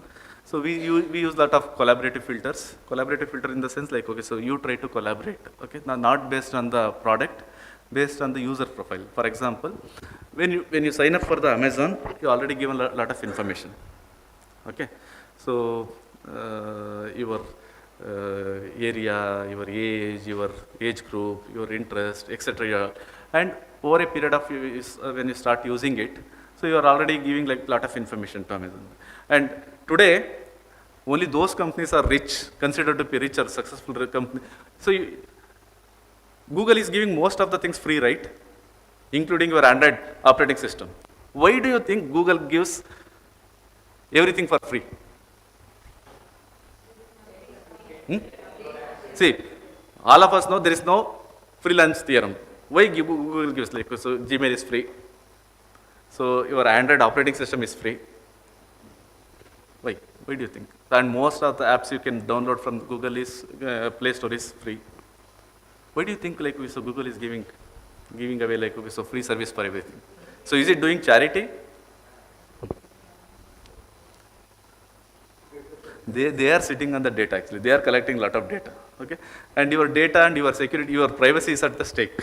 Don't think that okay, so I got Android phone like so Android is free to use, but your security is at the stake. Right? Okay, fine. Collaborative filtering in the sense like so basically you give a lot of such information, right? So now I don't collaborate or like I don't make a recommendation, okay, you bought a C book, let me recommend a C++ book or Java book. Rather than, so I try to group this particular user into that group. Okay, so then one collaboration happened. And within that collaboration, I will try to see who are all bought the book. And then I will try to collaborate with the product. So within this group, how many bought this particular type of book? The second collaboration. So then, among these guys, who bought like so more frequently, which are the other items bought? Based on that, it could be entirely different from the book itself. Not always think that okay, so it will recommend yes another C++ book or C book or C book with the example. It could be based on you got it right. So what I am trying to say, first we try to collaborate based on the user profiles. This is collaboration one. So based on this, lot of filtering has already happened actually. Like, so so why it is called collaborative filtering is, so when I try to take this particular user, I try to collaborate and remove other data, other population. Then within this population, try to collaborate with respect to product. That way, so remove other data. Then within this, you try to see like how many bought this particular book and subsequently what are the other items they purchased. So based on that, we will try to recommend. Okay. You know what is the Amazon's aspiration or like, so where Amazon want to?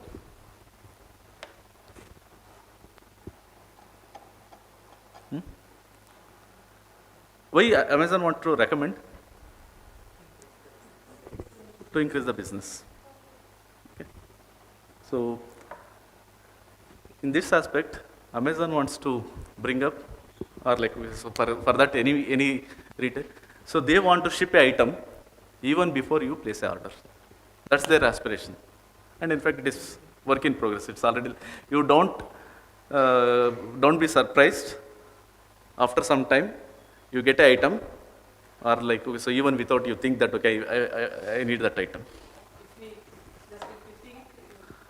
No, even before you think, like, okay, so before you realize, item will be already available.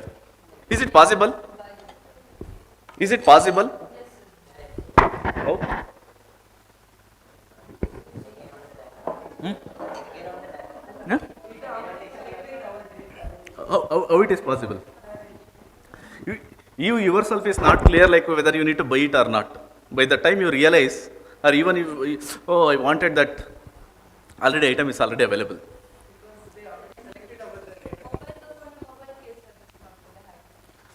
ಅಲ್ಲ mobile case suggest ಮಾಡೋದಲ್ಲ ಅದು, mobile ಕೇಸ್ನ ನಿಮಗೆ ship ಮಾಡೋದು.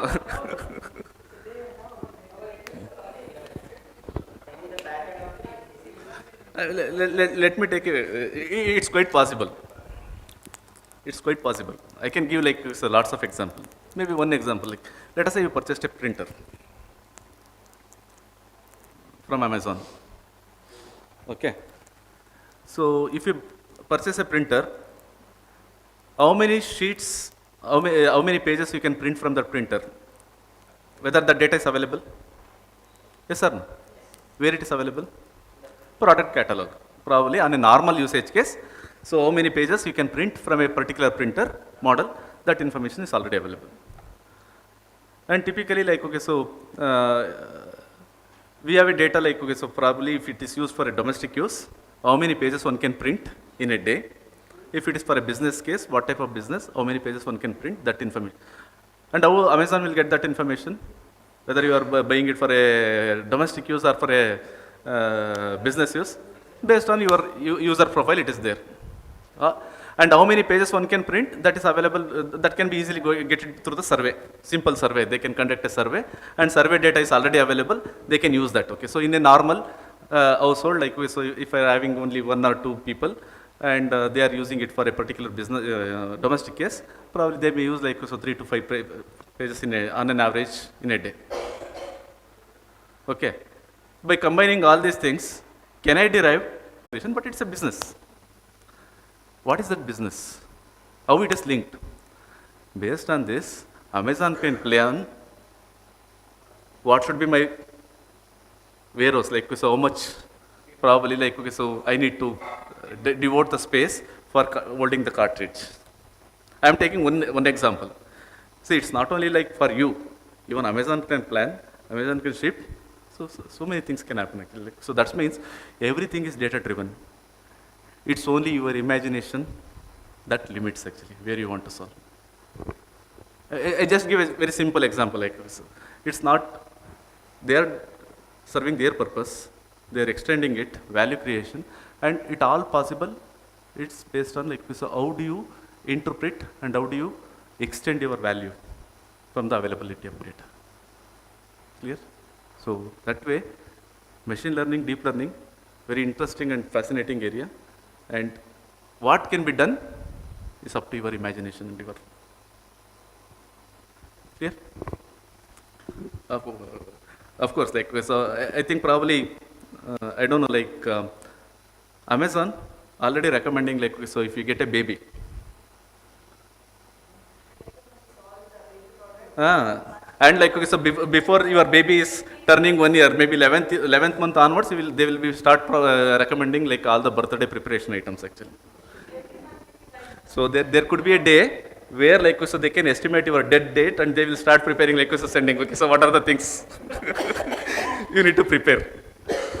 Quite possible, because everything is data driven, right? Yes? Clear?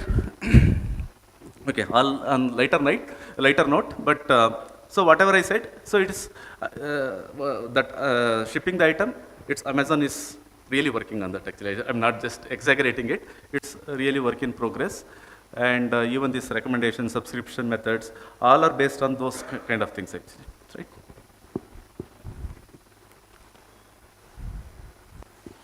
Yeah, summarization. I think that this is again like so becoming very fascinating area, like so now with the help of this generative AI and large language LLMs. The problem is this. I have documents. Okay, I want to summarize. The application could be like this. You have written a manuscript to submit it to a journal. You want to write abstract. Can I ask algorithm to write abstract for that manuscript? Yes, it's quite possible. That's the problem. Like so summarization could be asked. So probably if you buy books, not the technical books, when you try to buy a non-technical books, right? On what basis you buy a book? Do you read entire book to make a purchase? Content. Okay. So if it's a fiction book, so really you go by a content, table of contents, summarized. Who has written that summarization? Maybe author is written, or somebody else might have read, and like so publisher might have asked somebody to read and write a description about that book.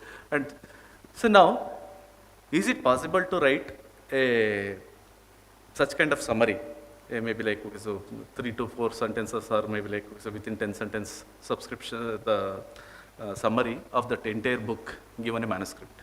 So that's what like the summarization is. In fact, like so in Samsung we are trying to work on this kind of. So our objective is like so we try to work on both. So given a document, how to summarize it. So this is mainly for the archival purpose. And given the title, is it possible to generate the text? So both way it is possible with the help of like so the current LLM models, right? So it's both way it is possible. So you give your keywords, description, ask to write an introduction, it will give a nice introduction actually. Of course, the quality and other things based on like so the base model, what you have considered and what kind of embeddings you are using. But so quite both way it is possible. Okay. And so similarly, like that extension could be like this. You take a video, movie. All of you watch movie, right? So typically, if I take an example of the movies in India post-independence, how many movies might have released?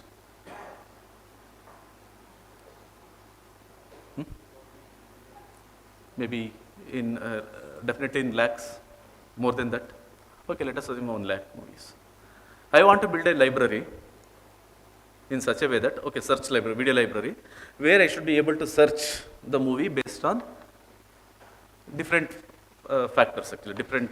I can search movie based on title, I can search movie based on the language, I can search movie based on the leading cast, I can search the movie based on what else? The keyword, whatever. So now, I don't know anything about this. I don't know the leading cast, I don't know the language, I don't know the year of title, nothing is known. I want to search a movie based on the description. Like for example, I will give a description. I want to watch a movie in which there is a two leading cast, like so they become friends when they were in jail, and they break out from the jail, go to some village, fight a monster. So this is the description. I don't know anything about, like this is what I want to watch. What movie I am talking about? Sholay. So you are very smart, right? I want my algorithm to do that actually. How can I give that? See, you can always build it. So if you have a description, now the question is, I have more than 1 lakh movies already available. Who will sit and write the description? To write the description, somebody should watch the movie, right? Is it possible for someone to sit and watch all the movies and write the description? It's quite possible, like I will hire a big team, but the problem is like the description could vary from person to person. I want to make it consistent. See, these are the business requirement I am giving. Then how do you build it? How do you build such a system? Hmm?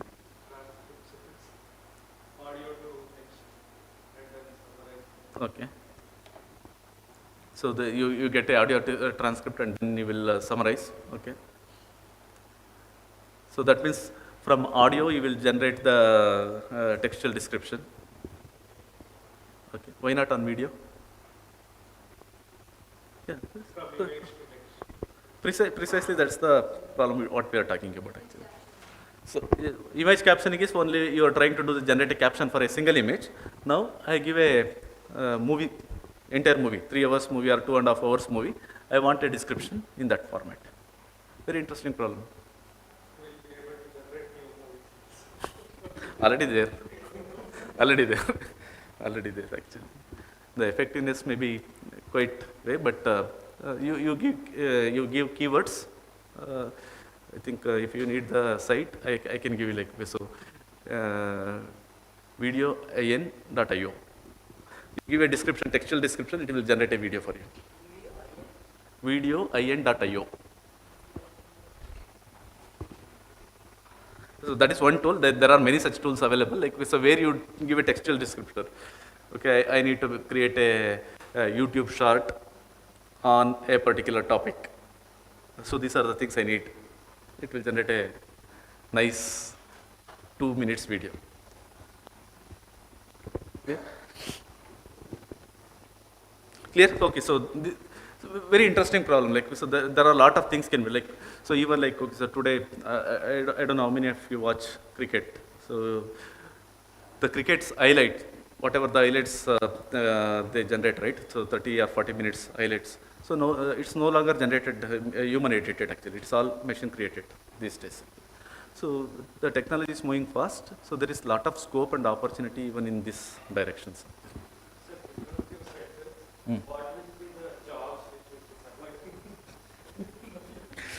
Don't worry, like okay, probably like you know what is the most trending job with respect to AI today? Prompt engineering. So have you ever envisaged that okay, so there is something like a prompt engineering job? Even before this GPT models, nobody envisaged, right? But that is the highest paying job right now in trend. So don't worry, it will create something. So, of course, like again on a serious note, according to Gartner, so which is a market research study they do, by 2027, there won't be any requirement for C, C++, Java programmers, traditional programmers. There is no need. In fact, like so, you may start seeing even already we have started seeing it. So by 2025, I think probably like so these guys who are core programmers, so they are going to face a tough time because there is no such need for the traditional programmers. Okay, so does that mean that okay, so they will lose the job? Probably like so they may not be relevant with respect to their current competency. They need to upskill and reskill. I think definitely they should.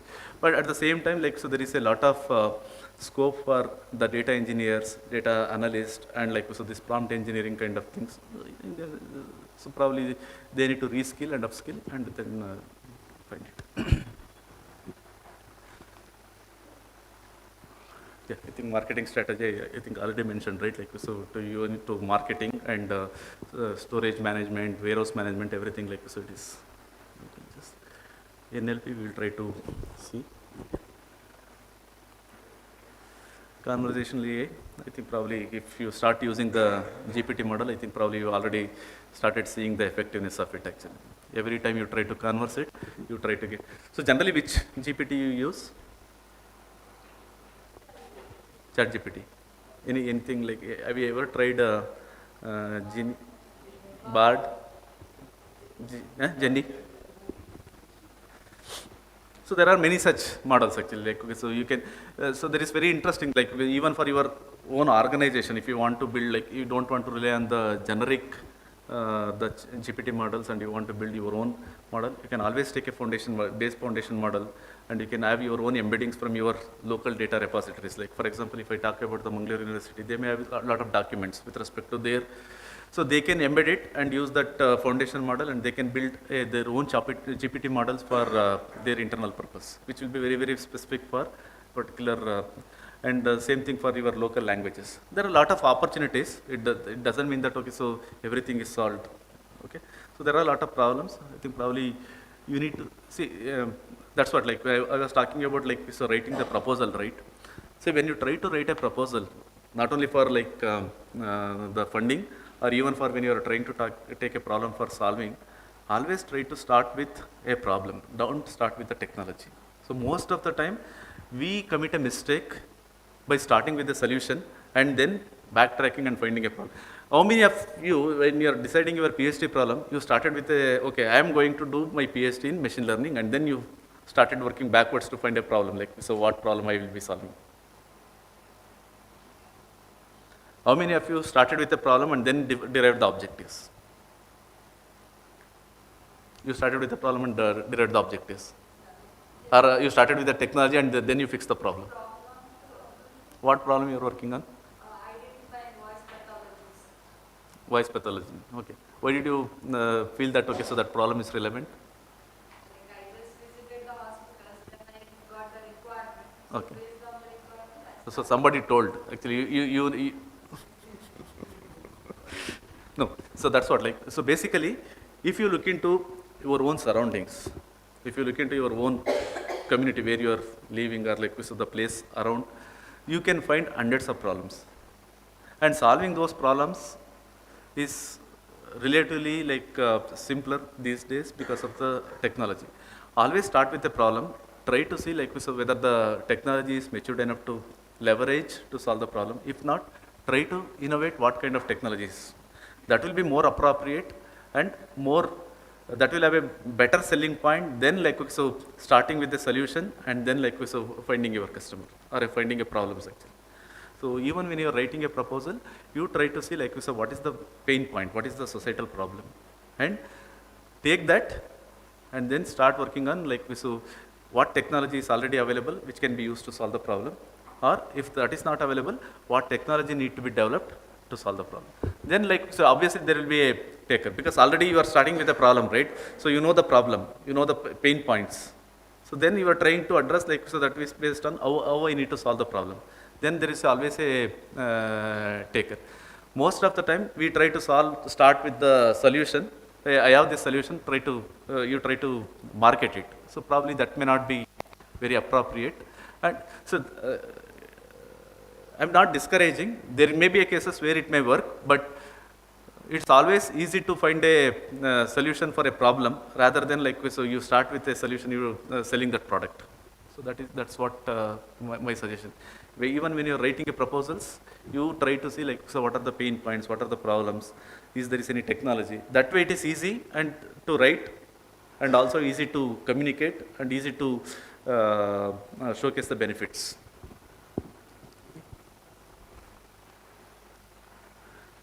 Yeah, of course, in computer vision, there are a lot of, like, okay, so for the autonomous driving, and even like, so the security or the activity monitoring, again, like a lot of opportunities and scope in agriculture, okay?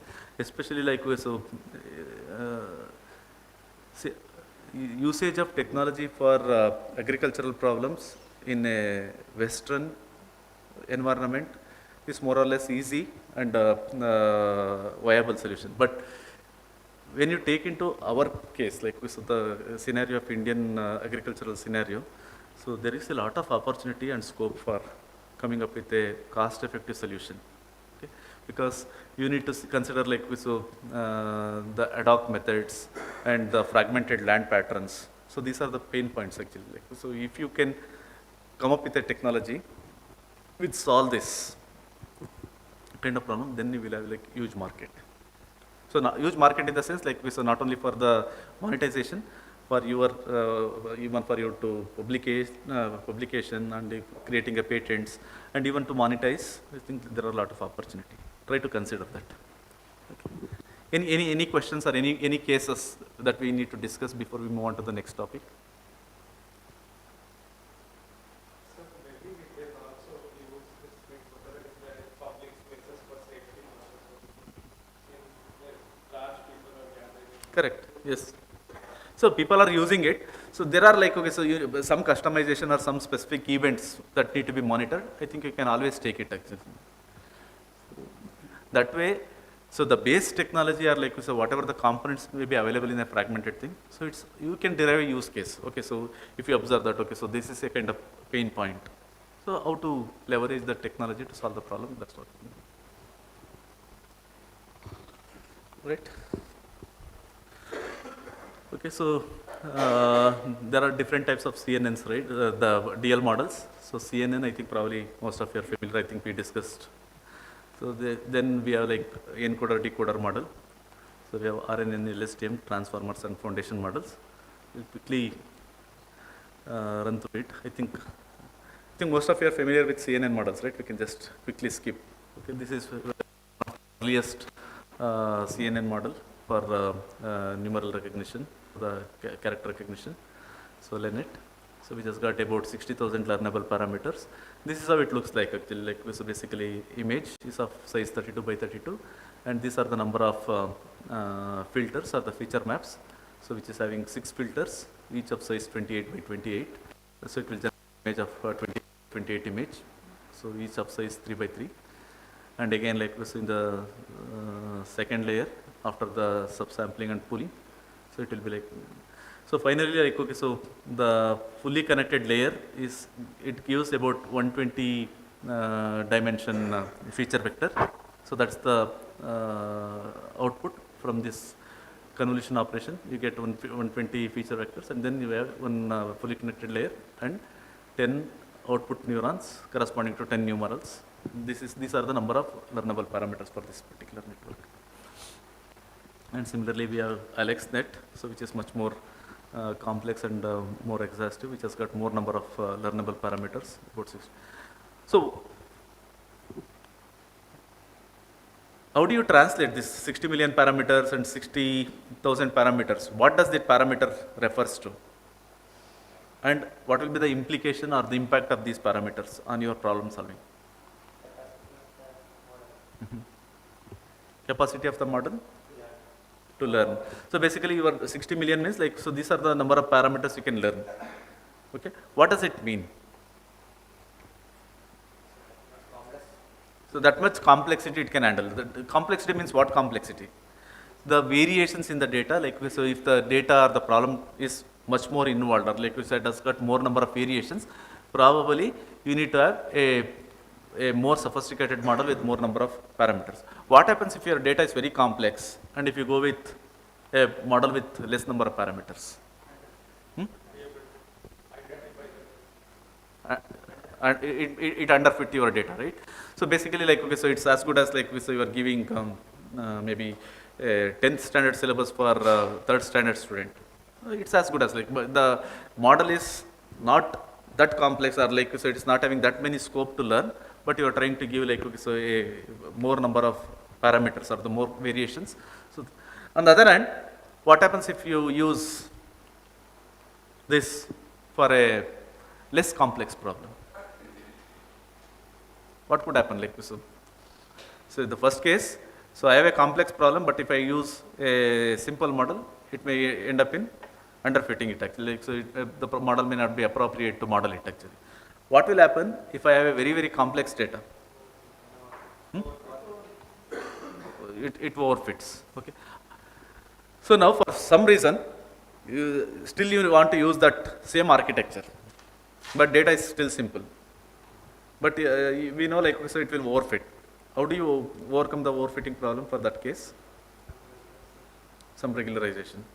So how do you do the regularization in case of this? Either to go with a dropout or like we say you try to add more complexity. Right? So this is another VGGNet. I'll just skip this. So do you need any explanation? I think I am just skipping the CNN part because I think I'm assuming that okay you are more familiar with the this ResNet. I think like this is what. Okay, so when it comes to training a CNNs, especially like so some of the things you can always take into account rather than adding the data actually. Okay, so try to use a different activation functions. Okay, so probably sometimes you may be using wrong activation functions for a right dataset and a right architecture. That could be a and identifying appropriate learning rate. How do you decide the learning rate? What is the implication of, what is the impact of learning rate on your model accuracy? Yeah, rate of convergence. So what will be the impact actually? Like, so what will happen if I use larger learning rate? Okay, so what may happen if I use very small learning rate? So which one is acceptable?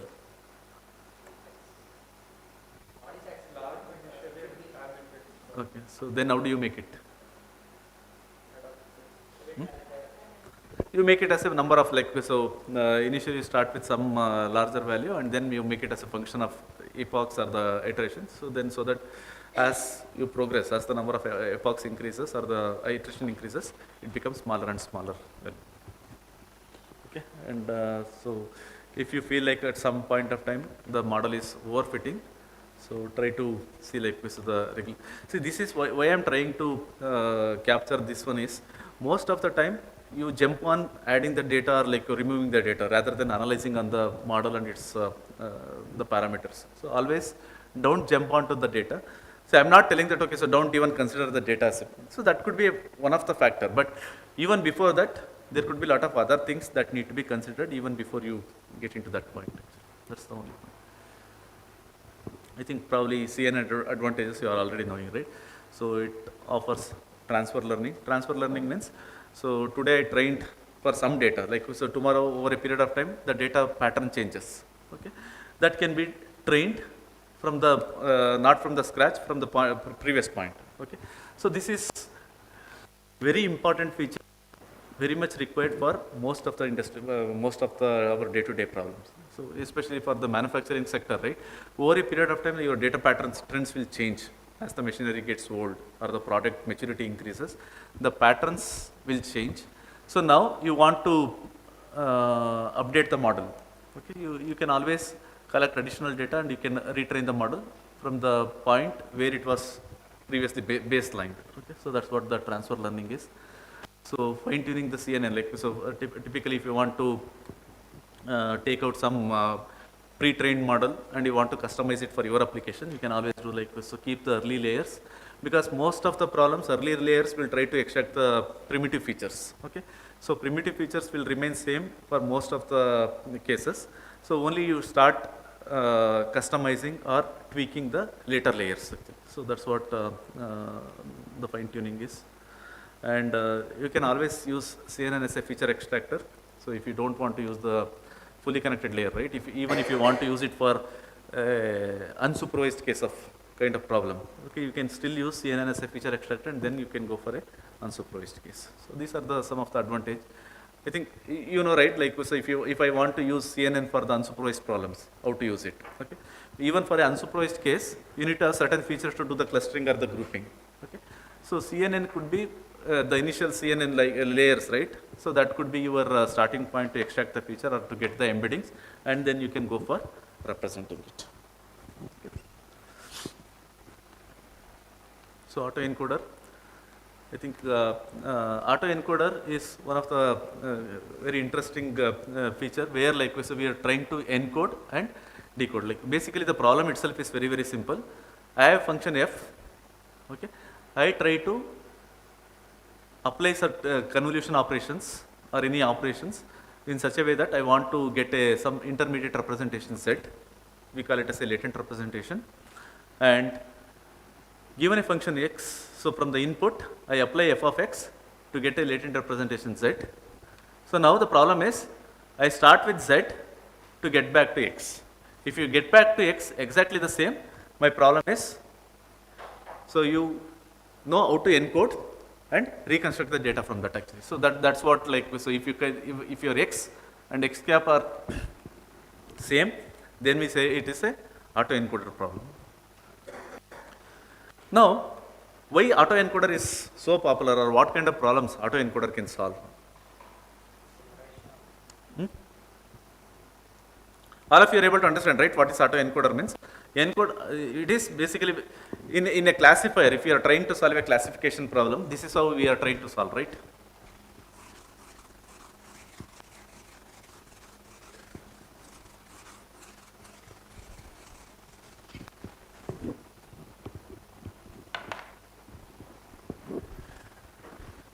How do you write your machine learning definition?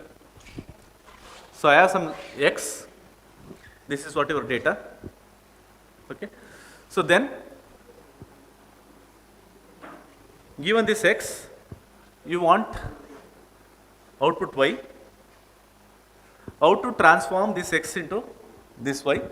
So in this process, you are trying to learn some function x, f, so that if I apply f on any such possible data, I should be able to get appropriate y value. This is what your machine learning. Basically, your machine learning is, so in the training process, you have the training data and labels. Utilizing these two, you are trying to learn this function f. This is what you are trying to find, right? So once this is done, so now you apply this on the x new data to generate the appropriate label y. That's all. Like, so this is what we try to solve in most of the machine learning case. Now the question is, in case of autoencoder, what I am trying to do, I have x, I am applying some function f to get some z. I start with this z, apply some g on this z to get x. If not exactly x, x is your starting point, applied x, you get that z, and from z I got some x or approximately equivalent to x. That's it. Now if you look into this one, I started with x, I am trying to generate x. What is that fun? At least in this case, I got this x data. What is this x? X could be like, okay, so your medical image. From this medical image, you want to say like whether it is a normal or abnormal. It could be a product image. You are trying to classify whether it is a OK image or an NG product. Okay. I give a numeral. You are trying to classify whether it is a 0, 1, 2, or etc. and so forth. This has a meaning. What meaning you will try to derive? Like I started with x, I end up in x.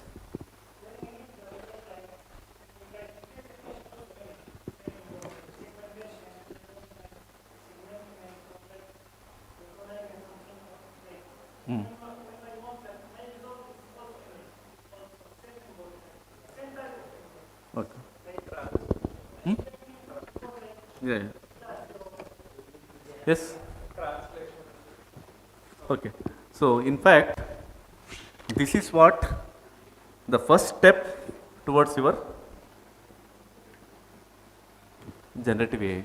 So basically, see, in this case, what we are trying to solve, given x, I am just trying to derive what is the decision. What if I want to generate a data, image itself, or generate a signal, a different type of signal? So that's where, like so we started with this autoencoder as a very good application towards generating the cases. Okay. So we'll try to see like so the few examples, and in fact, your any LLM models or the recent GPT models, right?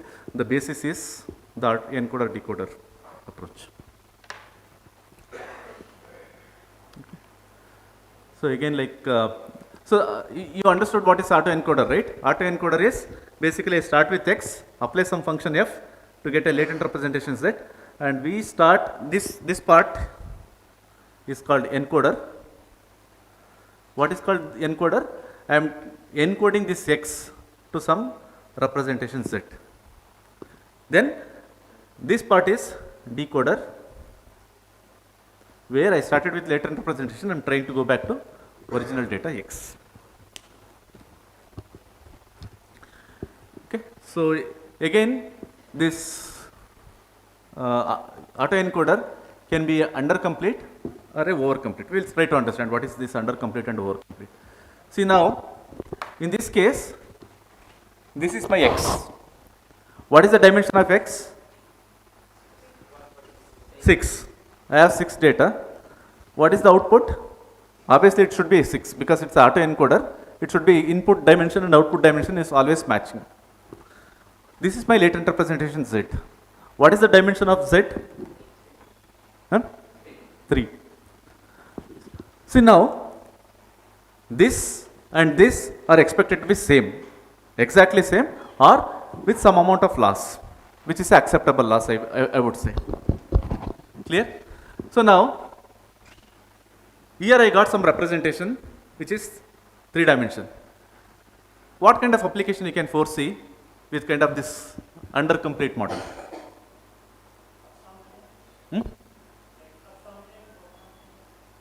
Upsampling. Yeah, so in the process you are trying to do like a lot of upsampling and downsampling or convolution and deconvolution operation. But what is that actually? What is this? So basically, you know dimensionality reduction, right? What you are trying to do in the dimensionality reduction? You want to reduce the dimension.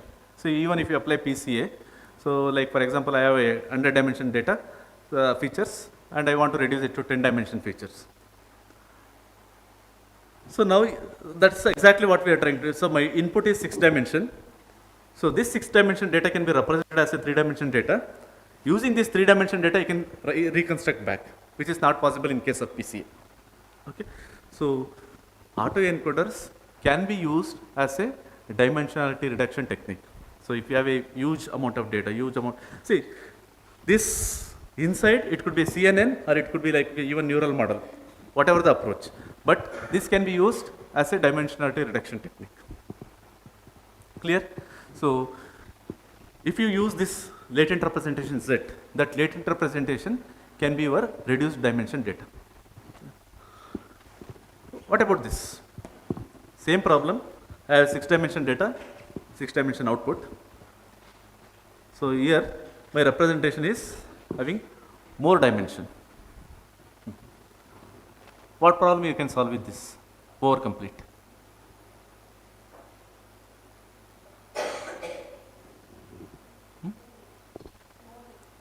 Why you need more data? Like so, in most of your working machine learning, like so far, we heard about the data dimensionality reduction, not dimensionality enhancement, right?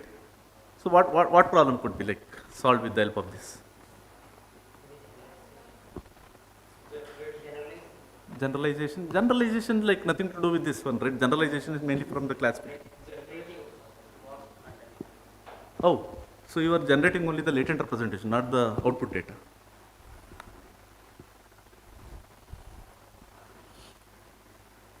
So for what applications you need like so enhanced data? So what you try to do in super resolution? If your problem is a super resolution, like okay, so I have a low resolution image, I want to generate a high resolution, super resolution image. Don't you think like so you are increasing the number of data samples? So these are the kind of problem. Like so even like in case of a SVM, when you do the kernel trick, what you try to do? SVM classifier, all of you are familiar with the SVM classifier, right? SVM by nature, it's a linear classifier. If you are not able to solve a problem with a linear kernel, what it says? What is the kernel trick in SVM? Oh, that is extended for the multi-class. See, by nature, support vector machines is a linear classifier. That means you are supposed to classify your whatever the two class problem itself using a linear decision boundary. If your data is, your decision boundary looks something like this. Is it possible to solve with this SPM? Then we say it's a kernel trick, right? What is that kernel trick actually doing? No, it's not multi-class. I'm still talking about the binary class only. Basically, what it says is kernel trick is, okay, in a 2-dimension, you are not able to solve it with a 2-class linear classifier or a linear decision boundary. Now you try to see this data can be separated in a next higher dimension actually. So at least in that, if not a line, at least with a plane I should be able to classify it. So that's what the kernel trick does. So if this is the kind of application you want to solve, or a super resolution kind of problems, so then probably likewise the over completeness can help. Okay.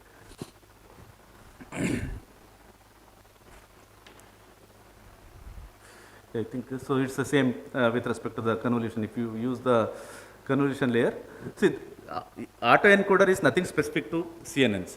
Autoencoder can be even applied for your regular fully connected or the traditional neural network also. So it can be applied if you use the CNN, we call it as a convolutional autoencoders. Otherwise, it is a regular autoencoders. Okay, so this is the example. Like so, this is specifically for the application for the MNIST data. I have used it for hidden code representation. So this is basically to reduce the dimension. So this is the case actually. Like I took the MNIST data, and the problem here is we are trying to reconstruct the data from only 50% of the samples. That means, so this 28 by 28 image, so that is 784 data points, right? That will be reduced to 50%. With the 50% of data, I am trying to reconstruct the data. I think probably you can see like a decent amount of reconstruction is possible with the help of autoencoders. So this is another application. So where I am trying to denoise using the autoencoder approach. So the process here is, so these images are corrupted by a noise. Okay, so using this, I want to reconstruct this image to this original images. Okay, so that means autoencoders can be used to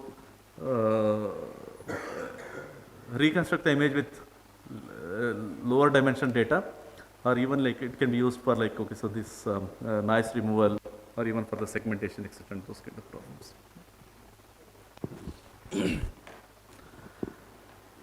All right, so let us move on to RNN and LSTMs. So the previous one, the proper image, the noise removed will be the label. Yeah. So this is your input, and like so you try to instead of like, okay, so giving a same X, you try to train it as a this image, and then you can reconstruct it. So say in the same way, if you want to segment it, right? So your original image is input, and mask will be your output, and you can train it actually. So that like, so once you apply it for the other images, you will get appropriate segmentation mask. Okay. So let us assume this case of forget about RNN. So if this is the case, so what will happen like this? So if my number of X increases in case of a traditional fully connected layer, fully connected network, so number of parameters will increase. So is it possible to reduce the complexity of the network even if there is a significant increase in the number of inputs? Is where like the starting point for the RNNs actually. Okay. So what they like, so if the fully connected network has got n number of inputs, okay, and n is growing, so then your network complexity also grows significantly. Is it possible to contain this complexity? So even with respect to like, so the number of varying input parameters is what like, so the starting point. Of course, now like, so we mostly use RNN for the time series or the temporal related data. Okay, so in that process, so what we can do is like, so if the weight remains same for all the inputs, so then we can use like, so something called recurrent network, where we can reuse the weight of the previous case. So the problem is something looks like this. I have a X, So this weight U, so this is your RNN layer, so some action happens and we can reuse this weight for the next incoming X value. That means instead of giving all X at one time, I will try to give X in a incremental fashion. For X0, then X1, X2, X3, etc. and X4. And I am assuming that the function is same and it shares the same weight. So that I can generate a output. Okay. So if you unfold it, how does it look like is xt minus 1, xt.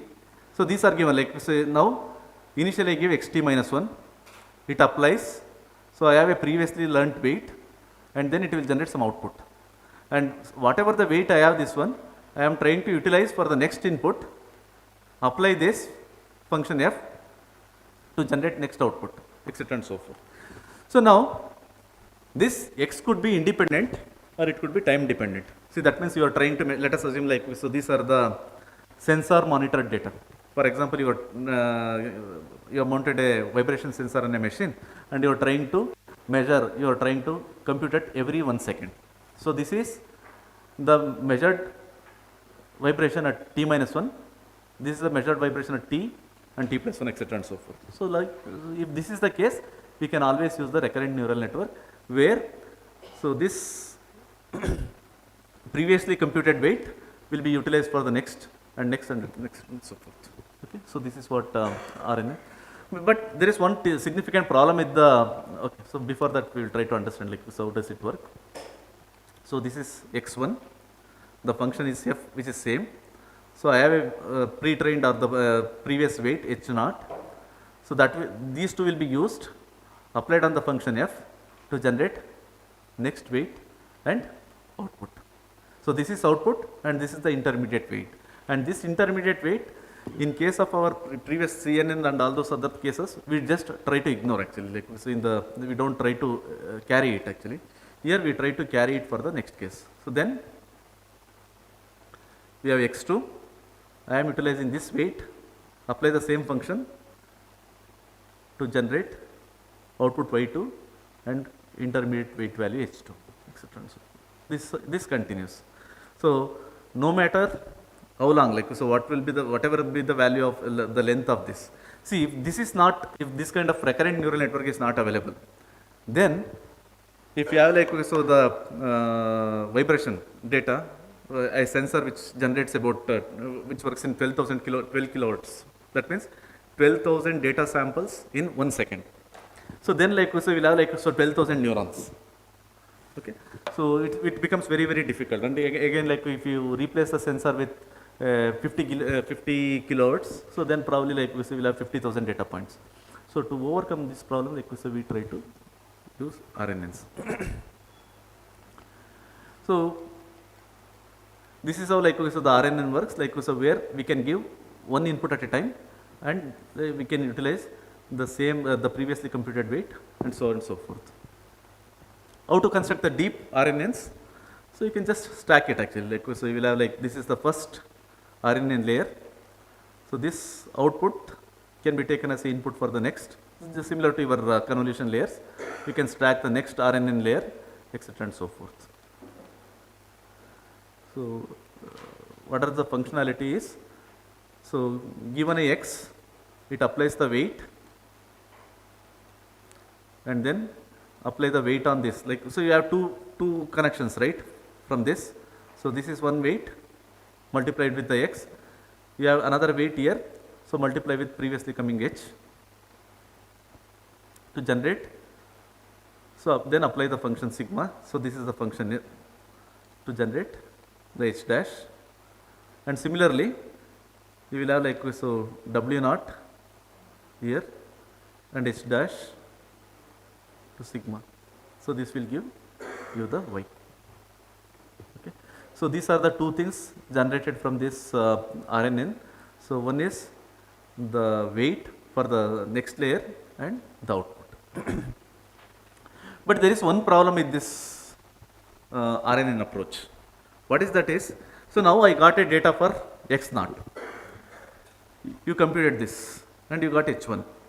Okay, h dash here. So now you get x2. So x2 has some impact on this one, but it will fast forget, like so when you are processing the H2, H0, H1, H2, so it completely forgets about H. So it's the duration of the memory is very, very short in case of RNN. Okay. So this is what, like, so when you are trying to deal with a time series data, it tends to forget the old information. Maybe it's immediate previous information it has remembered, but previous to previous it will tend to forget. So this is a memory problem. And so if another problem with RNN is, if you have a deep RNN, if you have a deep RNN, right, so there is a possibility of the vanishing gradient problem. Okay, so this is another major problem. So to overcome this, so we have like something called LSTMs. Okay, so we'll have like, okay, so the neural layer. So these are the some definitions. Okay, so the symbols you can just always remember this. So this one is point-wise operation, vector transfer, vector concatenate, and copy operations. Okay. So basically, like when we say this operation, we are trying to perform some kind of neural operation. Neural operation is nothing but your whatever the activation function you are trying to apply, right? So this is a vector transfer. This is point-wise operation. It's a point-wise multiplication or whatever kind of operation. And whenever you have this kind of operation, you are concatenating two information, and whenever there is a branching, you are copying the information. And these are the basic building blocks for your LSTM. So this is how LSTM looks like. Exactly similar to your RNN, but only few changes. I will tell you like what are the changes. So this is the previously computed weight information. This is the input. So we are maintaining, in addition to that, we are maintaining something called a cell state, so which try to remember the data actually. So now if you look into this data, whenever the new data is given xt, it will try to utilize the previously computed weight, and part of this will be applied to sigma, and you are trying to remove some information. That means at any stage you are trying to see what information I can forget. So because like so when you are trying to operate on a larger sequence of data, that means, so when you are trying to say, write something, after full stop that sentence is over. That means you should forget whatever has happened till that point. Then you need to, so that's what like, so you need to forget something.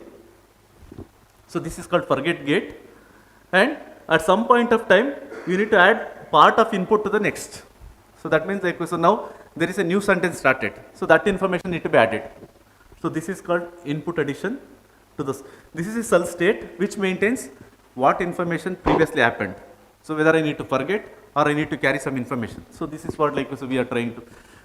So here if you want to remove certain thing, you can remove here forgetting, and you can add the input, and at the same time you can generate output and the cell state, like so update the cell state.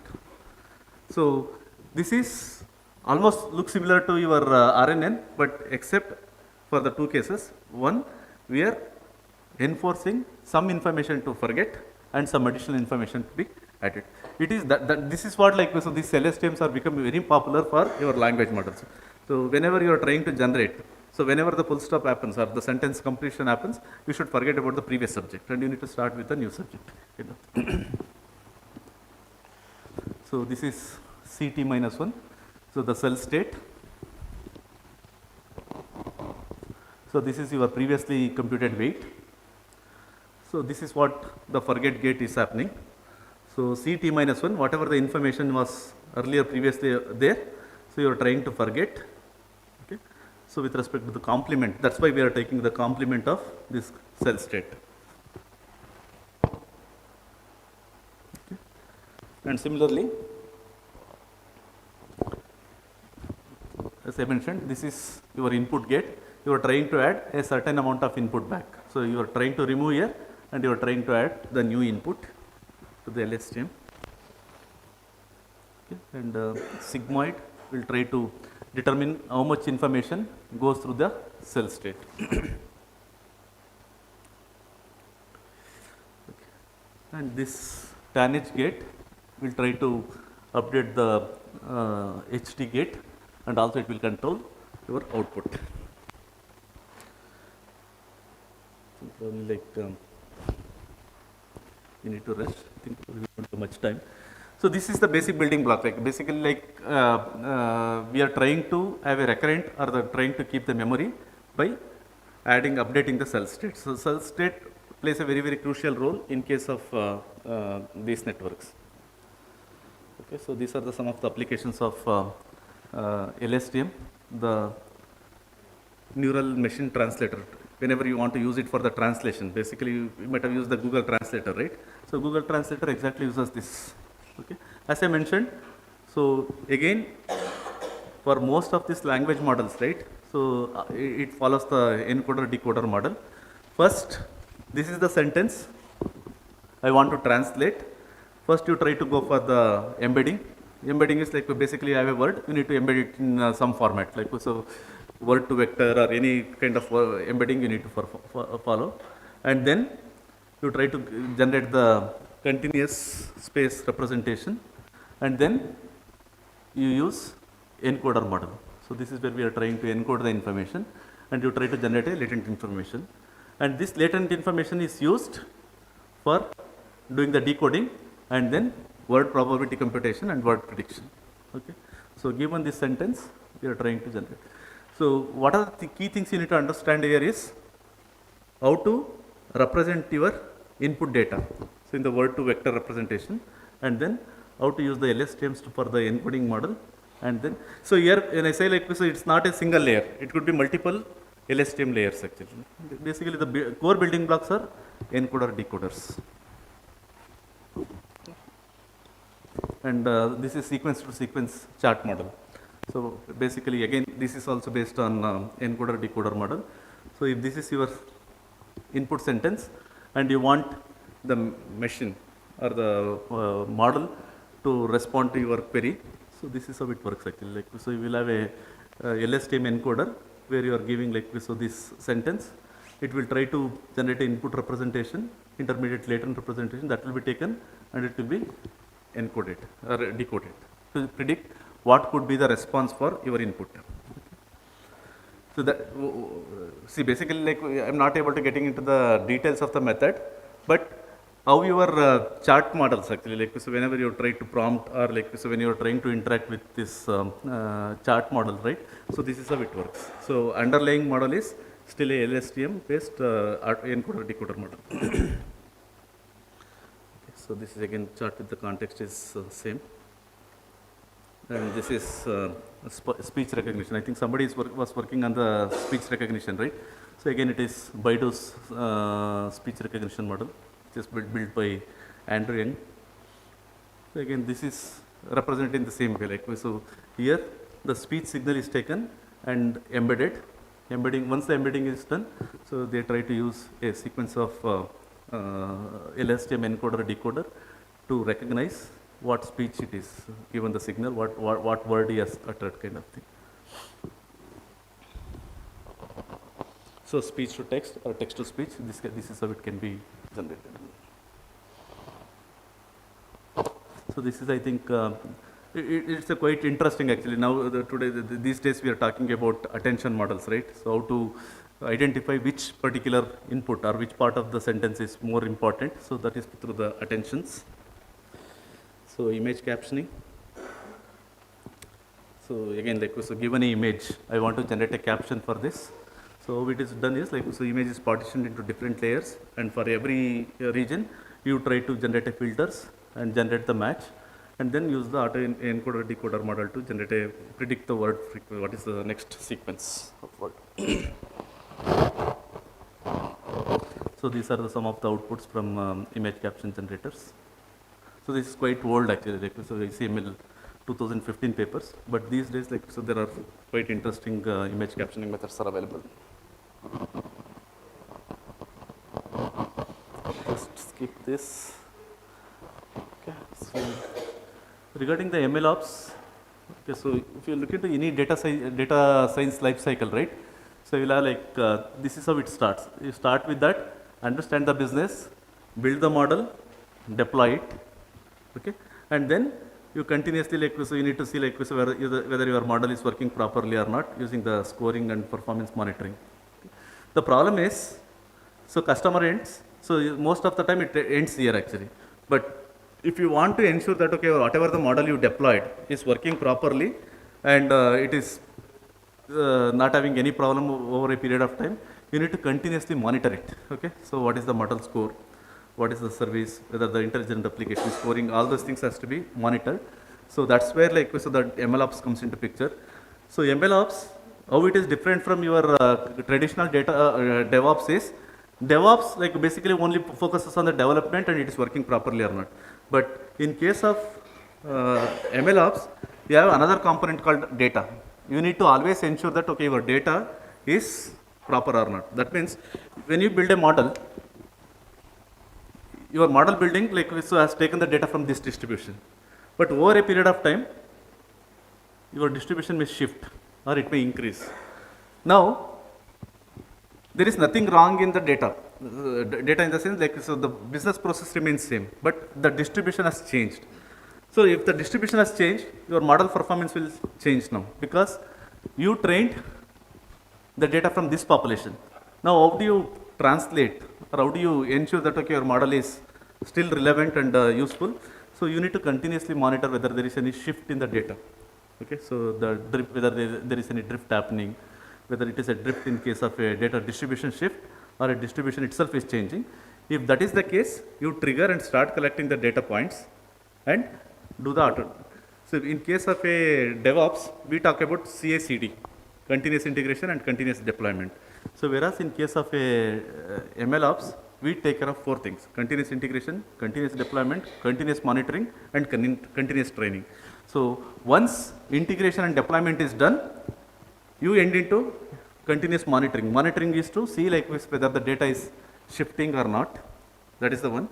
And if there is a shift, you need to collect the data and you need to start training it actually. So this is where like so the MLOps comes into picture. And this is how MLOps is different from your DevOps. So in DevOps, you focus only on CI/CD. So here we talk about, in addition to CI/CD, so continuous monitoring and continuous training. So that's what, in this process, I just wanted to cover a few more other things, but we are running short of time. I think probably we will have some other session where like, so some of the aspects of MLOps that can be discussed later. Okay, so this is what the difference between DevOps and MLOps. So MLOps is more experimental in nature, whereas DevOps is not experimental in nature. So MLOps team contains a hybrid team composition, not only the developers, it requires database, data scientist, business analyst, so many things. And testing involves model validation, so automated deployments and degradation of the system due to evolving data. These things has to be monitored. So this is where like so the DevOps is different from MLOps. Right. So if you have any questions, quick questions, we can discuss. I think probably otherwise I want to stop at this point. Any questions? Quickly.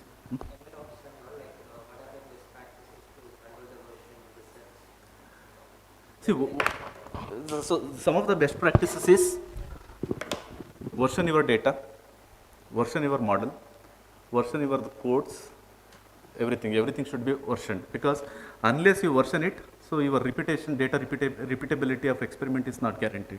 So that's the reason you need to, in addition to versioning your source codes, you also need to version about your data, what data you used, what was my training data, testing data and validation data. That need to be versioned, and what parameters you used to build that model. That also need to be versioned, so that at any point of time you can go back to that and you can regenerate the data. Okay, that is the first thing. So second thing is, so you need to have like so the proper monitoring tools available to see like so if there is any drift happening. So what is the model performance? And you should have a like a data drift analysis. There are many techniques available to statistical tools you can use to see like so whether the data distribution is changing. What was my original distribution? With respect to original distribution, how the new data is changing. So then you need to have a question again, like so when you start collecting the data for automatic training, so which data has to be collected? Whether you collect the data from this part of the distribution or this part of the distribution. This part of the distribution is already available. Whether you want to collect this or part of this. So this is another thing you need to decide, like so you need to define a policy. And third thing is the duration of like, so you need to see like whether the change in distribution is momentary or it is a shift, trend actually. So that trend also need to be monitored. If it is a spike, you should not consider retraining it. If it is a trend you are seeing, then you should consider for doing that. And also you need to see like, so the policy wise, whether you need to retrain once in a month or once in a week or once sufficient data is collected. That is another thing you need to consider. And even when you are trying to do this kind of retraining, you need to always keep your base model and the new model. You should compare it performance wise, and then only you should be able to deploy it actually. And another important factor is you should not always keep your original old test data for testing actually. You need to add some data from this distribution for the testing data as well. And that testing data has to be, somebody has to verify it. So that means, so this is what we call it as a human in loop. So that test data, whatever you are going to add it, right? So you need to bring that human expert into loop so that like, so your verification and the model deployment is appropriate. So these are the some of the additional factors you can consider in addition to like general practices what we try to do in MLOps section.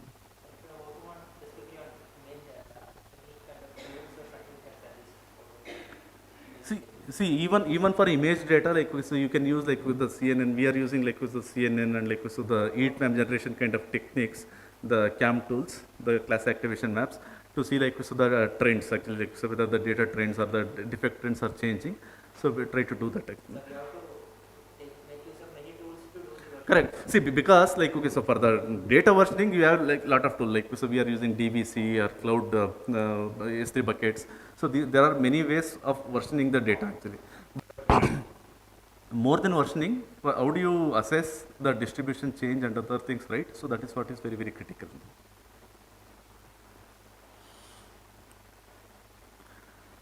All right. So any other questions? No? Okay, if no questions, thank you. Thank you for patience listening and nice interaction.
check, check.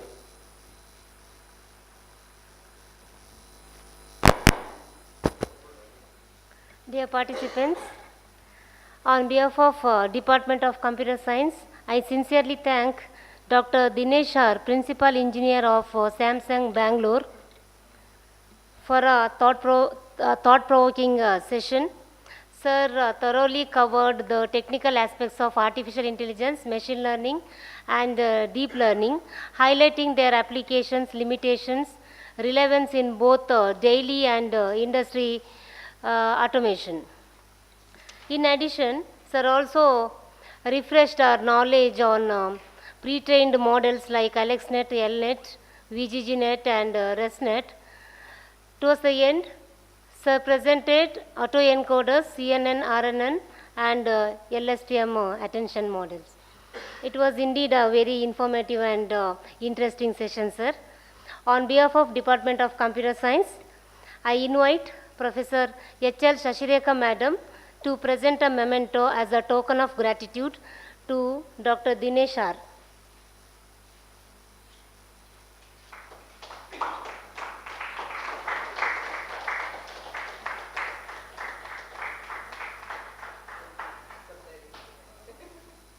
I once again thank you, sir. Now we will have a short tea break.